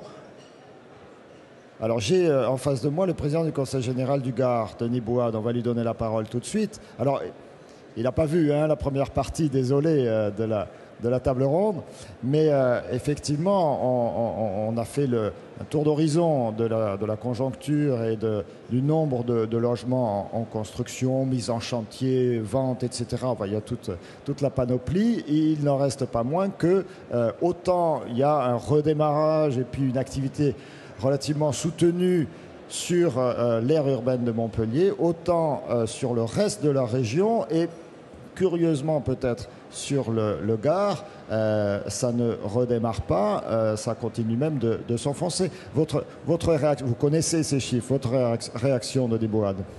Alors vous voulez la réaction du président du département ou du président d'Habitat du Gard? Eh bien, écoutez, vous avez les deux casquettes, donc comme ça vous êtes un président de département qui connaît bien le logement. Je peux vous faire la première réaction, c'est le président du département. Le département du Gard est pas mieux que d'autres départements, et pas plus mal, mais il y a aujourd'hui 10 000 demandes en attente de logements sociaux. On est dans un département qui, comme le disait Denis il y a quelques minutes, 80% de la population peut prétendre à un logement social. On est dans un département qui, économiquement, souffre comme d'autres départements de France. On n'est pas une exception, d'accord. Et moi, je crois qu'aujourd'hui, si les départements n'aident pas les bailleurs sociaux à produire du logement social, il y a l'aide de la région, il y a l'aide du département, l'État, on pourra en parler. Derrière tout ça, si nous ne sommes pas, nous, des investisseurs, et si nous n'aidons pas les offices HLM à investir, ça veut dire quoi? Ça veut dire que le taux de chômage dans ce département dépasse les 14%. S'il n'y a pas des investisseurs publics, ce n'est pas le privé qui va investir aujourd'hui, c'est bien le public qui doit soutenir l'économie. Alors on a d'un côté des hommes et des femmes qui sont en demande, de l'autre côté des entreprises qui sont en recherche de marché, et au milieu vous avez des élus qui doivent comprendre que le logement social, ce n'est pas forcément des bars, ce n'est pas forcément des tours, ce n'est pas forcément des bâtiments de moindre qualité. J'étais il y a quelques minutes sur le stand de l'Uro, je vous écoutais, je regardais la télévision là, qui passe avec tous les projets. Ils ont quoi de différent nos logements par rapport aux logements standards qu'on voit? Je vous ai écouté, madame, et j'ai bien apprécié votre discours avec ce que nous devons refaire, c'est-à-dire réinventer ce parcours résidentiel, faire en sorte que des hommes et des femmes puissent commencer leur vie en logement social et la poursuivre par une accession à la propriété et en passant par du logement intermédiaire. C'est, je crois, ce défi auquel nous sommes confrontés aujourd'hui. Vous savez, on doit faire en permanence preuve de pédagogie. Expliquer aux élus que dans le cadre de la loi SRU, il y a des possibilités. On est à leur côté pour les aider à travailler sur ces dossiers-là. Et ensemble, on peut faire en sorte que les choses évoluent un petit peu positivement. Merci beaucoup de votre intervention. Messieurs, on va poursuivre, sinon je vais prendre beaucoup trop de retard. Je vais vous proposer de rejoindre l'Assemblée et je vais appeler d'autres acteurs de l'économie du logement. Philippe Capelier, d'abord, de l'Ordre des architectes, le président régional. Patrick Secotti pour la Fédération française du bâtiment de l'Hérault. Jean-Jacques Plane pour la même fédération, mais cette fois pour le Languedoc-Roussillon. Et puis Bernard Morin pour la CAPEB. Alors, pardon, on va demander à Eric Aforti de venir d'abord. Et comme je n'ai que 4 places, je vous demanderai, avant son intervention, Monsieur Morin, de nous rejoindre. Hein. Voilà, merci de prendre place. Pour poursuivre, on a beaucoup entendu la maîtrise d'ouvrage, les donneurs d'ordre.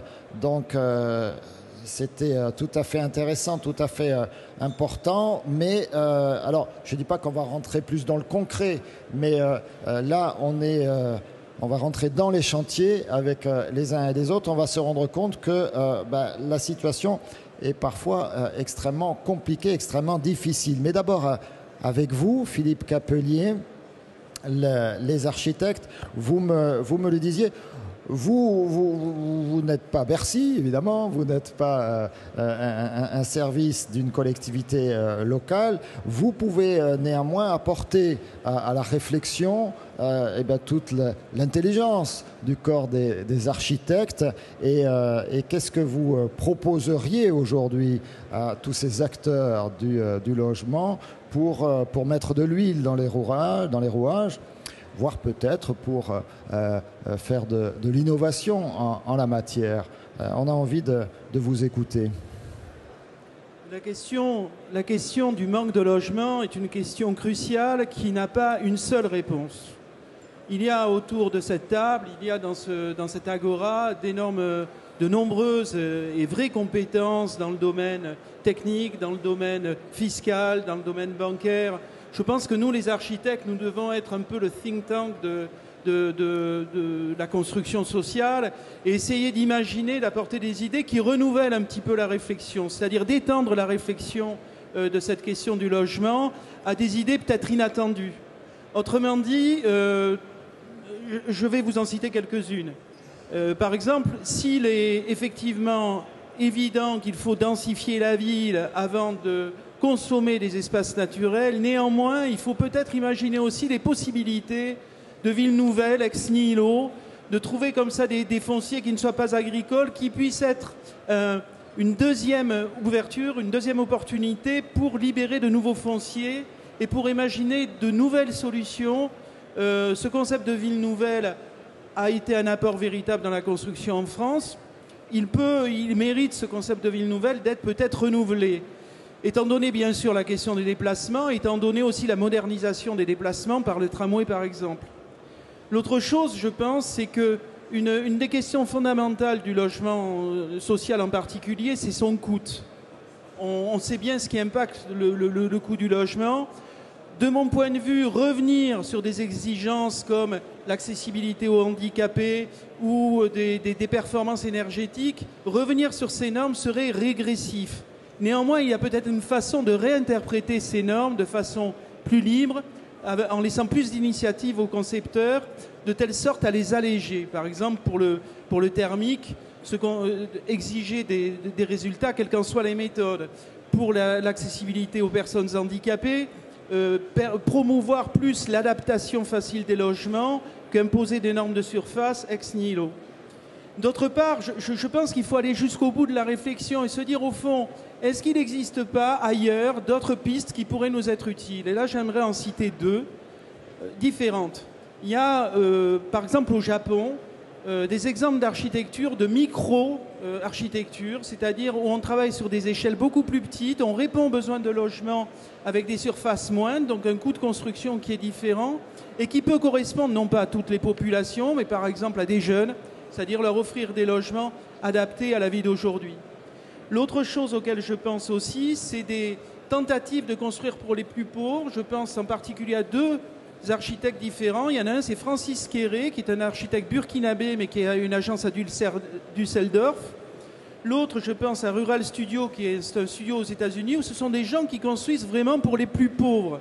Alors, s'il y a des solutions qui ne sont pas exportables directement, il n'en reste pas moins que, par exemple, Rural Studio, une agence aux États-Unis, récupère des matériaux pour en faire des logements adaptés aux plus pauvres, et on s'aperçoit que les réponses apportées, qui sont des vraies réponses d'architecture, sont hors normes telles qu'elles sont imposées aujourd'hui par les contrôleurs techniques. Donc surtout, en conclusion de cette intervention, ce que je voudrais dire, c'est qu'il faut promouvoir les expérimentations. Et je pense que justement... Vous demandez un véritable droit à l'expérimentation. Absolument. Et je pense que justement...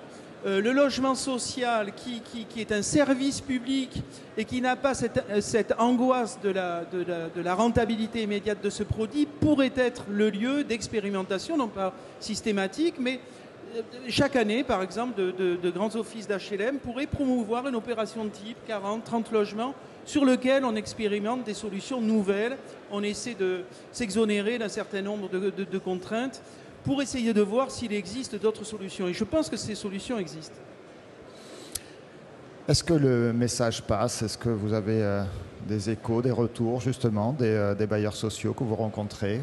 c'est un petit peu... Parce que là, eux, ils sont partants pour les expérimentations. Je les connais un peu. Un message récurrent, mais je pense qu'il va finir par passer, parce que il faut ouvrir des fenêtres. Je veux dire, le problème est tellement grave que il faut sortir un petit peu des sentiers battus, peut-être s'adresser du reste dans la construction à d'autres corps d'État que ceux qui font du béton, et essayer de voir je pense qu'il y a d'autres solutions possibles. Monsieur Plane, on a fait le point ensemble au téléphone avant cette table ronde. J'ai quand même noté quelques mots dans votre bouche. Catastrophe, cataclysme, pas de prise de conscience gouvernementale, fin d'une époque. C'est vrai, on en est là ou c'était un petit moment de déprime quand je vous ai eu au téléphone? Et écoutez, malheureusement... Je crois que j'étais pas loin de la vérité, et je le suis encore, puisque les chiffres des pertes d'emplois et les chiffres aujourd'hui des dépôts de bilan des entreprises sont sans cesse croissants. Donc effectivement, on peut se satisfaire s'il y a une embellie à venir, mais néanmoins, aujourd'hui, mois de septembre, nous sommes effectivement dans le très dur au niveau des entreprises. Je pense que Patrick Sécotti, après, développera un des aspects certainement qui nous inquiète au plus haut point. C'est les offres anormalement basses qui sont un véritable fléau. Et aujourd'hui, même s'il y a du travail, les prix sont tellement tirés par le bas que nos entreprises n'arrivent plus à faire du profit. Et on sait qu'une entreprise qui ne dégage pas de bénéfices ne peut en aucun cas relancer l'économie et ne peut en aucun cas investir. Et aujourd'hui, en France, c'est cet investissement bloqué qui nous manque. Alors, bien sûr qu'on essaye, bien sûr qu'on est optimiste, et bien sûr qu'on a envie d'y croire. On a envie. Quand j'ai entendu tout à l'heure mon ami Xavier Bringer qui nous dit que ça frémit et qu'il y a de plus en plus de ventes dans la résidence principale, vous me voyez ravi d'entendre ce type de nouvelles. Mais pour l'instant, M. Castelli, ça ne nous est pas arrivé directement. C'est ce décalage énorme qu'il y a entre les prises de commandes chez les promoteurs et puis la mise en chantier? Bien sûr, et c'est normal qu'il y ait un délai. Comme il y a un délai aussi sur les stocks à écouler, puisqu'on a quand même continué à construire et qu'effectivement, il va falloir écouler certains stocks avant que l'on revoie de nouveau des logements se monter et des grues refleurir. Montpellier étant quand même un petit peu une vitrine par rapport au bâtiment, mais comme ça a été fort bien démontré par Jacques Bagui dans ses croquis, le reste de la région n'est pas à ce niveau, malheureusement. Et nous sommes en déficit de logement. Qui n'a plus de wagon, ouais. Comment? C'est une locomotive qui n'a plus de wagon. C'est une locomotive, mais derrière, elle tire toute seule et les autres ne profitent pas de cet effet, effectivement, d'entraînement. Il n'y a plus de courroie avec les autres départements. Qu'est-ce qu'on vous répond au niveau des pouvoirs publics quand vous exposez, mois après mois, la situation concrète, réelle des entreprises? Alors, c'est vrai qu'au niveau des pouvoirs publics, et ça a été dit, notamment, je l'ai entendu, c'est vrai qu'on peut se satisfaire, et on a été la Fédération du bâtiment, nous avons été les premiers à saluer les efforts qui ont été faits et les intentions qui sont données pour profiter à la relance. Et ça a été fort bien dit par la DTTM, c'était sur quelque chose d'assez global et non pas sur un point précis. Mais effectivement, je crois qu'il faut encore aller plus loin. Il faut aller plus loin dans les expérimentations. Et je suis tout à fait d'accord avec M. Capelier. Tout à fait. Il faut vraiment aller au plus vite, au plus loin, et ensemble, essayer de trouver la nouvelle ville, essayer de réinvestir les centres-villes. C'est ce qui nous permettra, effectivement, de créer de l'activité et d'aller au-devant de nouvelles directions pour nos entreprises et donner du travail à nos salariés. Parce que le problème, il est bien là. On retombe sur le problème de l'emploi. Et effectivement, aujourd'hui, l'emploi est en souffrance.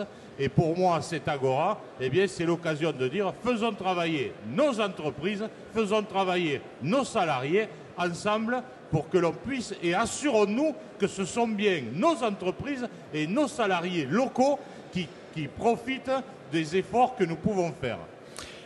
Vous mettez le doigt, hein, tout le monde a compris, mais on va creuser un petit peu avec vous, Patrick Sécotti, sur ce phénomène du travail détaché, ce phénomène de la concurrence déloyale. Peut-être en 2 mots resituer, la concurrence oui, mais pas n'importe quelle concurrence. Oui, d'abord préciser que si nous n'avons pas forcément un discours positif, c'est que vraiment c'est le discours du ressenti de nos entreprises, de nos entrepreneurs. On ne s'est pas levé, Jean-Jacques et moi, avec l'idée de venir râler. C'est vraiment une réalité, et même à la limite, on nous trouve trop soft dans nos interventions. Donc il y a vraiment une crise, il y a vraiment un gros problème, il y a vraiment une urgence au niveau de nos entreprises et des emplois qu'ils engendrent. Alors la question que vous me posiez, le principe, je crois que tout le monde le connaît, mais on peut rapidement le rappeler en essayant de ne pas lasser sur le sujet, c'est que nous sommes confrontés à une concurrence absolument déloyale, à ne pas confondre avec la concurrence des entreprises étrangères. Les entreprises étrangères, ça fait longtemps que dans notre région, dans notre département, on est habitué à les accueillir, on a même vocation à les accueillir parce qu'on est une région phare, avec des grues de partout, avec de l'activité, ça a été dit. Donc on les accueille. Les entreprises espagnoles, pour ne pas les citer, aujourd'hui on les accueille. Ils n'ont pas la même problématique que nous, leurs coûts de salaire sont plus bas, mais dans la mesure où ils ne trichent pas, ce n'est pas la vraie problématique. La vraie problématique aujourd'hui, c'est le détachement de main-d'œuvre, c'est-à-dire que de plus en plus d'organisations, je dis bien d'organisations, on se refuse à les appeler entreprises, d'organisations se mettent en place en utilisant, en exploitant de la main-d'œuvre étrangère, parce qu'elles sont en détachement de main-d'œuvre, cette main-d'œuvre coûte à l'arrivée moins cher. Alors je pourrais expliquer pourquoi il est moins cher. D'abord parce que les charges sont moins chères. Les charges, ils sont parce qu'elle est rémunérée avec des contrats de travail et des normes sociales qui sont celles de pays essentiellement de l'Est européen. Et ça, c'est la face vue. Et la face non vue, je tiens à insister là-dessus. C'est autorisé avec des contraintes par la législation européenne. Jusque-là, c'est autorisé. Jusque-là, c'est l'Europe. Et cette forme de concurrence, on était prêts, nous, les entreprises locales et nationales, on était prêts à l'affronter. Par contre, ce qui est absolument scandaleux, je répète scandaleux, c'est le fait que ces gens-là sont exploités sur notre territoire, ils sont dans nos villes, aux portes de nos villes, ils sont logés comme des chiens, on revient au Moyen-Âge, et en même temps, ils sont payés à la base sur un SMIC, mais on leur retient tellement de choses, je ne rentrerai pas dans les détails, qu'à l'arrivée d'un demi-SMIC, mais qui est satisfait. De logement, etc. On le retient. Voilà, les conditions d'hébergement qui sont dramatiques, ça il ne faut pas se voiler la face, c'est à la porte de nos villes. Il y a aujourd'hui des gens qui vivent dans des conditions, des salariés qui vivent dans des conditions indignes. Et je tiens à préciser que ce n'est pas contre ces gens-là que nous œuvrons. Au contraire, il faudrait mettre l'accent là-dessus. Par contre, ce que je voulais dire, c'est que le scandale, c'est que ces gens-là travaillent 50 à 60 heures par semaine. La grande escroquerie, le vol, il est là-dessus. Donc il faut absolument s'indigner et c'est ce qui fait qu'à l'arrivée, nous avons des écarts de moitié quant au coût de cette main-d'œuvre-là. Et on accueille Bernard Morin pour la CAPEB 34 avec nous. Merci beaucoup, monsieur Capelier. Justement, je me tourne vers vous, les artisans, les petites entreprises. Vous êtes confrontés à la conjoncture. Est-ce que globalement, on parlera également de cette concurrence que vous jugez les uns et les autres déloyale, globalement, vous avez sur vos marchés à vous, qui sont un petit peu différents que ceux des entreprises du bâtiment, qui sont un petit peu plus grandes, vous avez le même constat, vous êtes dans les mêmes difficultés aujourd'hui? On a exactement les mêmes constats. On dit ça tous les jours. Ce matin, j'étais chez un marchand de matériaux, c'est pas vieux, c'est ce matin. J'étais avec une entreprise qui est sur Anduze, qui est à côté de Nîmes, et qui m'annonçait qu'il licenciait 8 personnes ce matin à 8 heures, parce qu'aujourd'hui, c'était le ras-le-bol, mais total. Que ce soit au niveau de ses charges, que ce soit au niveau de la gestion du personnel.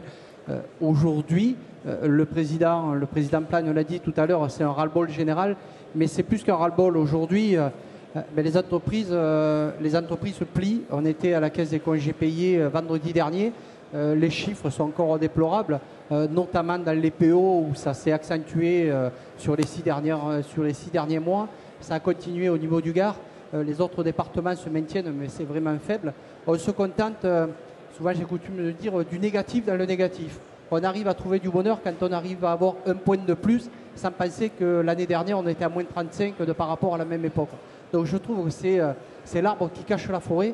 Et c'est vraiment dangereux. Alors vous qui êtes dans le Gard, même si vous représentez l'ensemble de la région, on a vu les chiffres du Gardois sont assez inquiétant. Catastrophique. Alors même que c'est à côté de Montpellier. Je veux dire, Montpellier, Lunel, on est dans le Gard. Donc on ne comprend pas pourquoi ce département est à ce point sinistré, en tout cas au niveau du bâtiment. Alors je vais peut-être parler un petit peu du Gard que je connais un petit peu plus et puis après peut-être régionalement. On a fait, ça fait 3 ans qu'on a pris le problème à bras le corps. J'étais passé dans mon studio. On a fait le tour du département avec la Fédération du bâtiment, avec Philippe Tamaille que je salue, et avec l'ancien préfet. Et à l'époque, on a voulu faire un plan relance, c'était les premiers plans relance. On a été rencontrer tous les maires du département du Gard pour leur expliquer qu'on était là pour les aider, que ce soit au niveau des terrains constructibles, essayer de les aider à monter des dossiers. Il y avait tous les secteurs concernés. On a été entendus, on n'a peut-être pas été compris. Donc c'est un petit peu dommage parce qu'il y a plus que la profession qui portait ce message, plus que il y avait la DDTM, le directeur de la DDTM, il y avait du monde qui était là pour leur dire on est là. Je crois que les élus, souvent on leur crie après, mais on a des élus de petites communes mais qui se retrouvent souvent esselés. On a une loi qui arrive qui est la loi Macron. Alors il y a, je pense, de bonnes choses dans la loi Macron, comme il y en a quelques-unes qui sont peut-être un peu moins bonnes. Mais ce qui est dommage, c'est qu'on est souvent sur des effets d'annonce et que derrière, il n'y a pas les moyens d'aller contrôler tout ça. Donc si c'est pour faire des essais d'annonce et que derrière, il n'y ait pas les moyens de contrôler tout ça, ça ne sert pas à grand-chose. Et aujourd'hui, les entreprises, elles attendent plus que des effets d'annonce, elles attendent des choses concrètes sur le terrain. Et ça, c'est ce qui nous permettra de faire vivre nos salariés. Et quand on dit, quand le bâtiment va, tout va, je crois qu'il faut qu'on se mette derrière. On peut dire aussi quand le bâtiment ne va pas, rien ne va. Il n'y a plus grand-chose qui va aujourd'hui. Il n'y a plus grand-chose qui va. Je me tourne vers vous, Bernard Morin. J'imagine que vous partagez le constat et le sentiment de votre président régional. Un mot peut-être sur l'impact que peut avoir sur vous cette nouvelle forme de concurrence que vous jugez déloyale, qui est le travail détaché. Est-ce que les artisans aussi sont soumis à cette concurrence-là? Est-ce que vous en souffrez particulièrement? Oui, bien entendu qu'on en souffre particulièrement. Je ne vais pas reprendre tout ce qui a été dit parce que ça ferait un peu redondance. Que ce soit des artisans ou des entreprises de moyenne capacité, on en souffre énormément puisque c'est une concurrence qui est totalement déloyale. Ça a été dit de quelle façon ils travaillent dans notre pays. Ce n'est pas le problème qu'ils viennent travailler, comme l'a dit Patrick tout à l'heure, ce n'est pas le problème qu'ils viennent travailler en France, à condition qu'ils soient assujettis également aux mêmes charges que nos entreprises ont. Et à ce moment-là, ce serait d'une concurrence déloyale. Il y a aussi les entreprises. Bon, là, il va se faire quelque chose, je l'ai appris hier soir de la bouche de notre président national qui siégeait au CES, où il y a des dispositions qui vont être proposées au gouvernement, notamment sur certaines contraintes que ces entreprises vont avoir, à savoir par exemple qu'il faudra qu'ils aient au moins 30% de leur activité qui se fasse dans leur pays avant de pouvoir soumissionner à un marché. Alors, il y a beaucoup de choses qui ça pourrait permettre de lutter, Patrick Sécotti, contre ce que vous appelez, vous, les organismes, en fait. C'est ça? Ce ne sont pas des entreprises, au sens habituel du terme. Non, ce sont absolument des organisations avec des habitudes très bien huilées et qui ont mis en place tout un système pour gagner. Eux gagnent de l'argent en présentant de la main-d'œuvre, mais en exploitant de la main-d'œuvre. Donc c'est plus des gestionnaires de main-d'œuvre que des entrepreneurs au sens traditionnel de gens qui. Tout à fait, parce que ces gens-là ne sont pas là pour rester sur notre territoire. Le système est basé sur le fait qu'ils font des allers-retours avec leur pays. Ils ne restent pas plus que quelques mois sur notre territoire et donc ils vont chercher, un peu comme la prostitution, ils vont chercher des candidats à l'exil provisoire sur notre territoire et une fois qu'ils sont sur notre territoire, ils les exploitent et quelques mois après, ils les font repartir dans leur pays et ils ont des tours pour revenir s'ils se sont bien comportés, s'ils n'ont pas dénoncé le système. En fait, c'est un système relativement mafieux. Attention au vocabulaire, parce que vous vous rappelez qu'on a tous les deux d'ailleurs vécu un épisode qui aurait pu être douloureux si la loi française ne protégeait pas la liberté d'expression. Bon, on ne va pas rentrer dans ces histoires, dans cette vieille histoire maintenant. Cette proposition-là qui est faite avec le ministère d'obliger les entreprises, peut-être M. Plane, les entreprises donc, qui viennent travailler ici à avoir un minimum d'activité dans leur pays. Qu'est-ce que vous en pensez? Ça risque d'être difficile à vérifier aussi peut-être, non? Exactement. Je pense que malheureusement la difficulté ce sera d'aller voir ce qui se passe dans le pays. Et puis vous savez, notamment l'Espagne, puisque je suis des Pyrénées-Orientales et je connais bien le problème, c'est qu'en fait, les autorités espagnoles sont extrêmement satisfaites du fait que des entreprises viennent prendre du travail et des parts de marché en France. Donc ne nous attendons pas à une collaboration des services espagnols dans cette recherche, puisque quoi qu'il en soit, ça leur va parfaitement bien. Donc on est dans un système où finalement la Roumanie ou la Pologne ne coopèrent pas quand il s'agit d'aller vérifier si les travailleurs sont bien rémunérés à des minima, etc. Donc ne nous attendons pas à des miracles de cette mesure. Alors est-ce qu'il y a d'autres mesures? Parce que celle-là, bon, vous avez vu, hop, on l'a plié. Pour l'instant, ça ne reste encore que des propositions. Encore faudra-t-il que le gouvernement les applique, mais ça va dans le bon sens. Mais on en est encore loin, et c'est vrai que tant qu'on n'aura pas une législation qui encadrera tout ça, les entreprises, et particulièrement les artisans, bien entendu, souffriront encore plus. Monsieur Aforti. Une autre demande qui paraît forte aussi au niveau de la CAPEB du Gard, c'est la fameuse liste noire. Une entreprise qui est prise en défaut sur un marché public, c'est pas normal qu'elle puisse être suspendue qu'un petit bout de temps et qu'elle puisse continuer à répondre sur la ville d'à côté. Aujourd'hui, si vous êtes pris la main dans le sac, ce que demande la CAPEB, c'est qu'elle ne puisse pas travailler sur des appels d'offres. Il me semble que c'est la moindre des choses. Donc toute une série de mesures que vous proposez les uns et les autres. Écoutez, les services de l'État sont là. Je pense qu'ils vous ont entendu. Encore faudra-t-il pouvoir transformer ça en réglementation, en loi et encore derrière en loi applicable. Entendre est une chose, comprendre et mettre en place en est une autre. Absolument. Regardez, on va... Pour compléter, il y a quand même une mesure dans laquelle nous avons de grands espoirs à la Fédération du bâtiment avec nos amis de la CAPEB, c'est la carte d'identité du salarié. On a beaucoup travaillé là-dessus. À partir du début de l'année prochaine, la carte d'identité du salarié devrait être remise en place parce qu'elle a déjà existé, mais plus performante, avec une carte, une puce sur laquelle seront introduits les données du salarié, le parcours du salarié, une espèce de traçabilité qui devrait nous permettre de lutter activement contre cette fraude. Ça sera étendu aux artisans qui ne sont pas salariés, qui n'ont pas le statut de salarié. Bien sûr, ça pose aucun problème. Déjà, c'est vrai qu'au niveau de la caisse des gauges payés, c'est pratiquement en place. Il suffirait de l'appliquer dans nos entreprises. Ça ne pose aucun souci et ça réglerait déjà certains problèmes. On a évoqué beaucoup de choses dans cette matinée. Il nous reste très peu de temps, mais j'ai en face de moi Jean-Luc Estourné. Alors, on ne va pas pouvoir prendre beaucoup d'exemples, mais c'est un exemple parmi d'autres de, je ne sais pas, j'ai envie de dire d'expérimentation, même si ce n'est pas de l'expérimentation technique, mais vous avez, il y a quelques années, dans le domaine du logement, de l'habitat, innové en matière d'offres avec ces logements pour personnes âgées. Vous avez créé et appelé ça à l'époque les villages d'or. Est-ce que vous pouvez... Alors, ce n'était pas la solution universelle, évidemment. La solution, c'est la diversité. Mais est-ce que vous pouvez nous rappeler les grandes lignes de cette démarche et qu'est-ce que ça peut apporter encore aujourd'hui au monde du logement? Alors, donc, les résidences Village d'Or sont des résidences pour personnes âgées valides. Le concept est qu'on fait des entités de 80 ou 100 logements avec des appartements qui sont agencés pour des personnes vieillissantes, c'est-à-dire douche à ras-le-sol, sièges dans les douches, WC rehaussé, cuisine pensée pour eux, pas de marche, pas de seuil, pas de piège dans la résidence. Et pour rompre l'isolement, on crée un clubhouse au rez-de-chaussée où sont délivrés des services par un régisseur qui est formé par Village d'Or.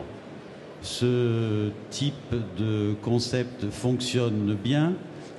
On a corrigé beaucoup d'erreurs puisque en 20 ans on a appris beaucoup de choses. Voilà.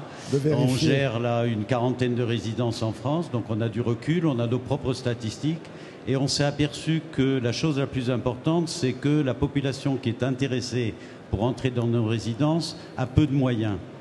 La moyenne des revenus est de 1 000 €.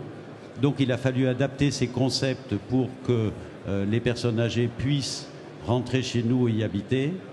Et c'est ce qu'on est arrivé à faire à travers les lois Pinel actuellement. Donc on vend à des investisseurs. Le prix moyen chez Village d'Or, c'est 500-550 € charges inclus. Donc avec les animations et tous les services qui vont avec. Et nous glissons depuis quelques années à vendre à des bailleurs sociaux des appartements, voire des entières résidences où on bénéficie de logements éligibles au PLAI et au plus. Pour vous donner une idée, quand on est dans le cadre du PLAI, le prix moyen locatif est de 5 € au mètre carré. La taille moyenne de nos appartements étant de 40 mètres carrés, nous avons des résidents qui rentrent chez nous et qui payent moins de 300 € pour vivre dans un T2, dans une résidence Village d'Or, parce que c'est éligible au PLAI. Oui, on est loin des loyers du privé, hein, comme on dit.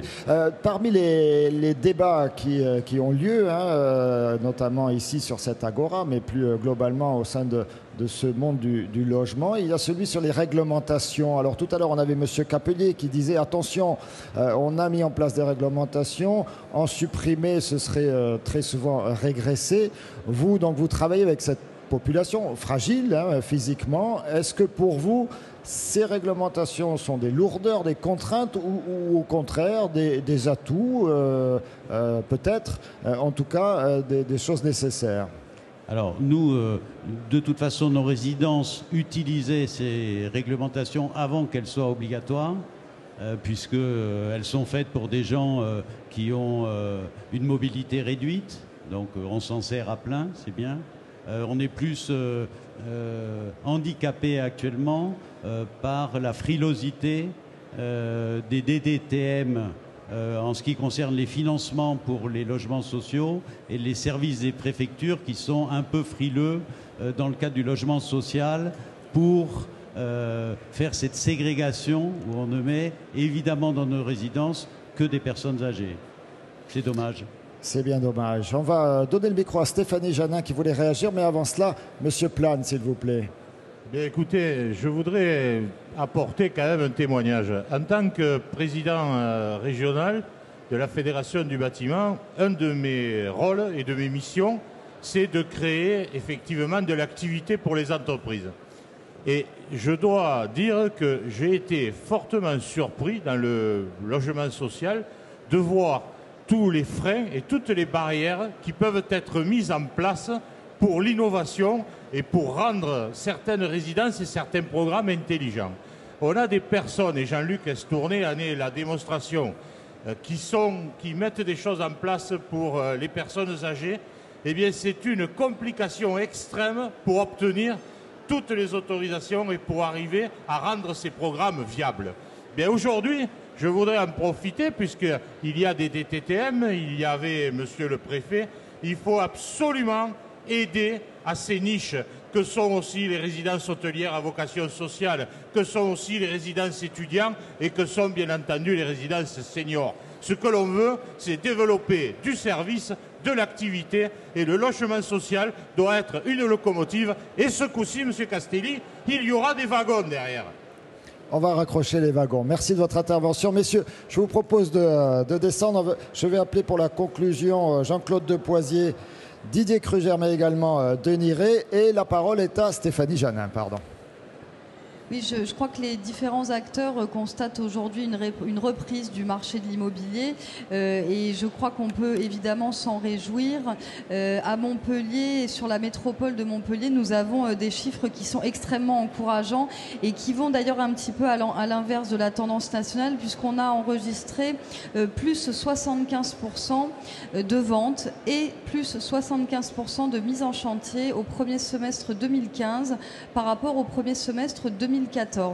Donc je pense que c'est très encourageant et je crois qu'on peut aussi l'expliquer parce que Montpellier a toujours eu une politique très volontariste et interventionniste de la collectivité qui maîtrise le marché de l'immobilier et en mettant sur le marché 50% de la production par la collectivité, son aménageur, la SERM, c'est un excellent outil pour moduler la spéculation immobilière et c'est bien cela qui nous permet de produire et notamment de produire le logement social.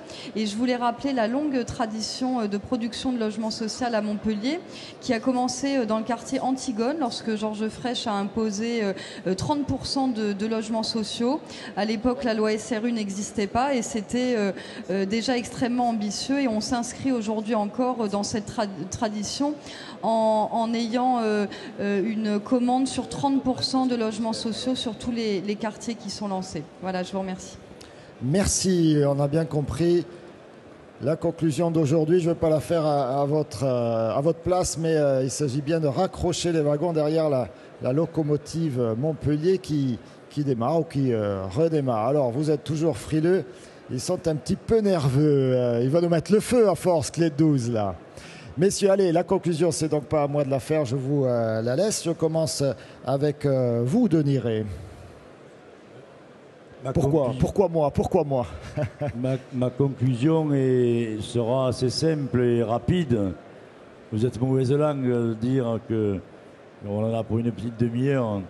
Ma conclusion est très simple. Je suis ravi d'avoir pu faire avec nos équipes, avec nos partenaires, donc cette agora, parce que les sujets qui ont été évoqués, et le sujet particulier qui a été évoqué ce matin, c'est un sujet simple. C'est que du bon sens. Quand le bâtiment va bien, tout va bien. Ma conclusion, c'est que nous sommes encore en capacité, je le disais, je le redirai, il n'y a rien de plus triste que des gens qui se croisent et qui ne se parlent pas. En Languedoc-Roussillon, demain, dans l'union de nos deux régions, et au passage, la locomotive n'a pas de problème en Languedoc-Roussillon, puisque nous avons le train à 1 euro. Et demain, avec Toulouse, ce sera tout aussi simple. Donc, oui, en Languedoc-Roussillon, nous nous croisons, nous nous parlons, et ensemble, nous trouvons des solutions. C'est ça que je dirais dans cette conclusion, parce que ce n'est pas la peine de faire des grands discours. Merci beaucoup, Didier Kreuger. Vos oreilles ont-elles sifflé pendant cette matinée, notamment sur la dernière partie là, de la table ronde? Oui, chaque fois qu'on peut, on essaye de lever les obstacles pour que l'acte de construire se fasse, pour que le bon sens règne également, parce que effectivement, on a des marges de manœuvre, on les trouve. Quand on ne les trouve pas, on sait répercuter au niveau supérieur les difficultés du terrain. Moi, je tiens à dire, et je sais que Denis, il comprend bien ce langage, il faut que nous, on est des acteurs du terrain. On a l'obligation de faire que ça marche. Bon, on y arrive parfois. Parfois, on est entravé. Tous, que ce soit les constructeurs, que ce soit les collectivités, les permis, les architectes. Bon, il faut qu'on sache faire remonter aussi les obstacles et que dans le processus législatif qui est long, il faut interpeller nos ministres, les cabinets, les choses changent aussi d'en haut. Mais quoi qu'il en soit, nous, on fait fonctionner les choses chaque fois avec les marges de manœuvre qu'on a. Alors, deux éléments de conclusion. D'abord, Denis me l'a un peu enlevé de la bouche, mais il faut que la communauté qu'on a mis en place ici, la communauté de travail, continue à fonctionner. Il y a la cellule économique qui est le lieu, le creuset, où on se retrouve tous. Et là, on n'est pas dans des positions de principe. On échange réellement entre les promoteurs, le logement social, les architectes, les géomètres, les carriers, enfin tout le monde, tous les acteurs. Et ça, il faut que ça continue. C'est grâce à ça qu'on est là aujourd'hui. La deuxième conclusion, elle est un peu ferroviaire, puisqu'on a beaucoup parlé de locomotive. Effectivement, le Languedoc-Roussillon, on voit bien qu'à Montpellier, la locomotive. Moi, je me place déjà dans la perspective de la fusion. On a une autre locomotive qui va être Toulouse. Il faut absolument qu'on joue sur ces deux locomotives-là. Je ne pense pas qu'elles sont en concurrence. On est trop loin les uns des autres. Mais en même temps, pourquoi ne pas utiliser cette deuxième locomotive qui peut amener une synergie avec Montpellier et entraîner tout le reste de la grande région. On aura une région à 6 millions d'habitants, 13 départements. Il va falloir effectivement plus d'une locomotive, mais surtout, il faudra que Montpellier reste celle qu'elle est. Voilà. Merci beaucoup, Didier Kreuger. Je voulais vous laisser la parole pour la conclusion, mais je vois que Denis Rey a déjà saisi le micro. S'il s'engage à faire en moins d'1 minute, je veux bien lui céder une dernière fois la parole. Je crois que le plus gros des obstacles, Didier, je crois, mais ça c'est majeur, on n'arrivera pas à régler le problème, même autour de la table, ce sont nos équipes de rugby. Je crois qu'entre le stade toulousain et le rugby de Montpellier, ça se réglera sur le terrain et peut-être ça se réglera également après le match. Écoutez, il ne reste plus qu'à faire la finale à Barcelone au mois de juin, c'est ça cette année. Toulouse-Montpellier à Barcelone, ça aurait de la gueule. Monsieur Depoisier, allez, on va revenir les pieds sur terre. C'est à vous. J'avais dit tout à l'heure, d'abord merci Denis de ne pas avoir été trop long, comme ça permet de terminer pile à l'heure. J'avais dit tout à l'heure que je remercierais, tout a été dit, bien sûr, la cellule est un peu le creuset et je rejoins tout à fait ce que a dit M. Kruger, la cellule et le creuset où il y a un parler vrai. Et j'espère que ces petits déjeuners ne seront pas une finalité en soi, je suis sûr, et que tout le monde continuera à œuvrer dans ce sens. Voilà. En tous les cas, j'avais dit que je remercierais, alors j'ai pris des notes parce que quand on se lance dans des remerciements, c'est toujours difficile, on a toujours peur d'oublier quelqu'un. Je voudrais remercier d'abord les participants qui, au fil de ces déjeuners, ont bien joué le jeu des questions-réponses et qui on a permis un échange très intéressant. Je voudrais remercier les élus. Je voudrais remercier les partenaires, la FPI, le SNAL, la CAPEB, l'UMF, l'Ordre des architectes, l'Eurohabitat, la Fédération du bâtiment. Je n'oublie pas non plus, bien sûr, le soutien sans faille de l'État et de l'ADREAL. Je vous remercie encore une fois, monsieur le directeur, d'être toujours à nos côtés et de nous épauler dans nos démarches.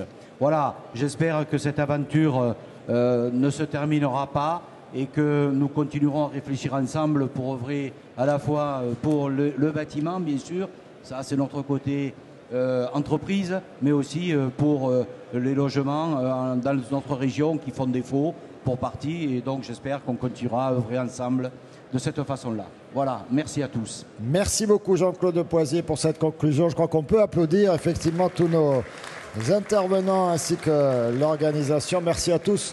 Denis Ray, on se retrouve dans quelques minutes pour la remise des prix de ce concours d'architecture de l'Agora organisé avec l'ANSAM de Montpellier. Voilà, vous pouvez profiter des différents espaces ouverts ici sur l'Agora et puis nous retrouver dans quelques minutes pour la découverte de ce travail avec beaucoup d'innovation. Vous allez le voir, il y a eu un appel tout à l'heure à l'innovation, à l'expérimentation. Et bien, les jeunes architectes sont déjà dans cette démarche-là, bien sûr. Les maquettes sont visibles sur les différentes infrastructures installées ici à l'entrée de l'Agora. Vous pouvez les découvrir et puis nous, on dévoilera tout à l'heure les lauréats de ce magnifique concours. À tout de suite.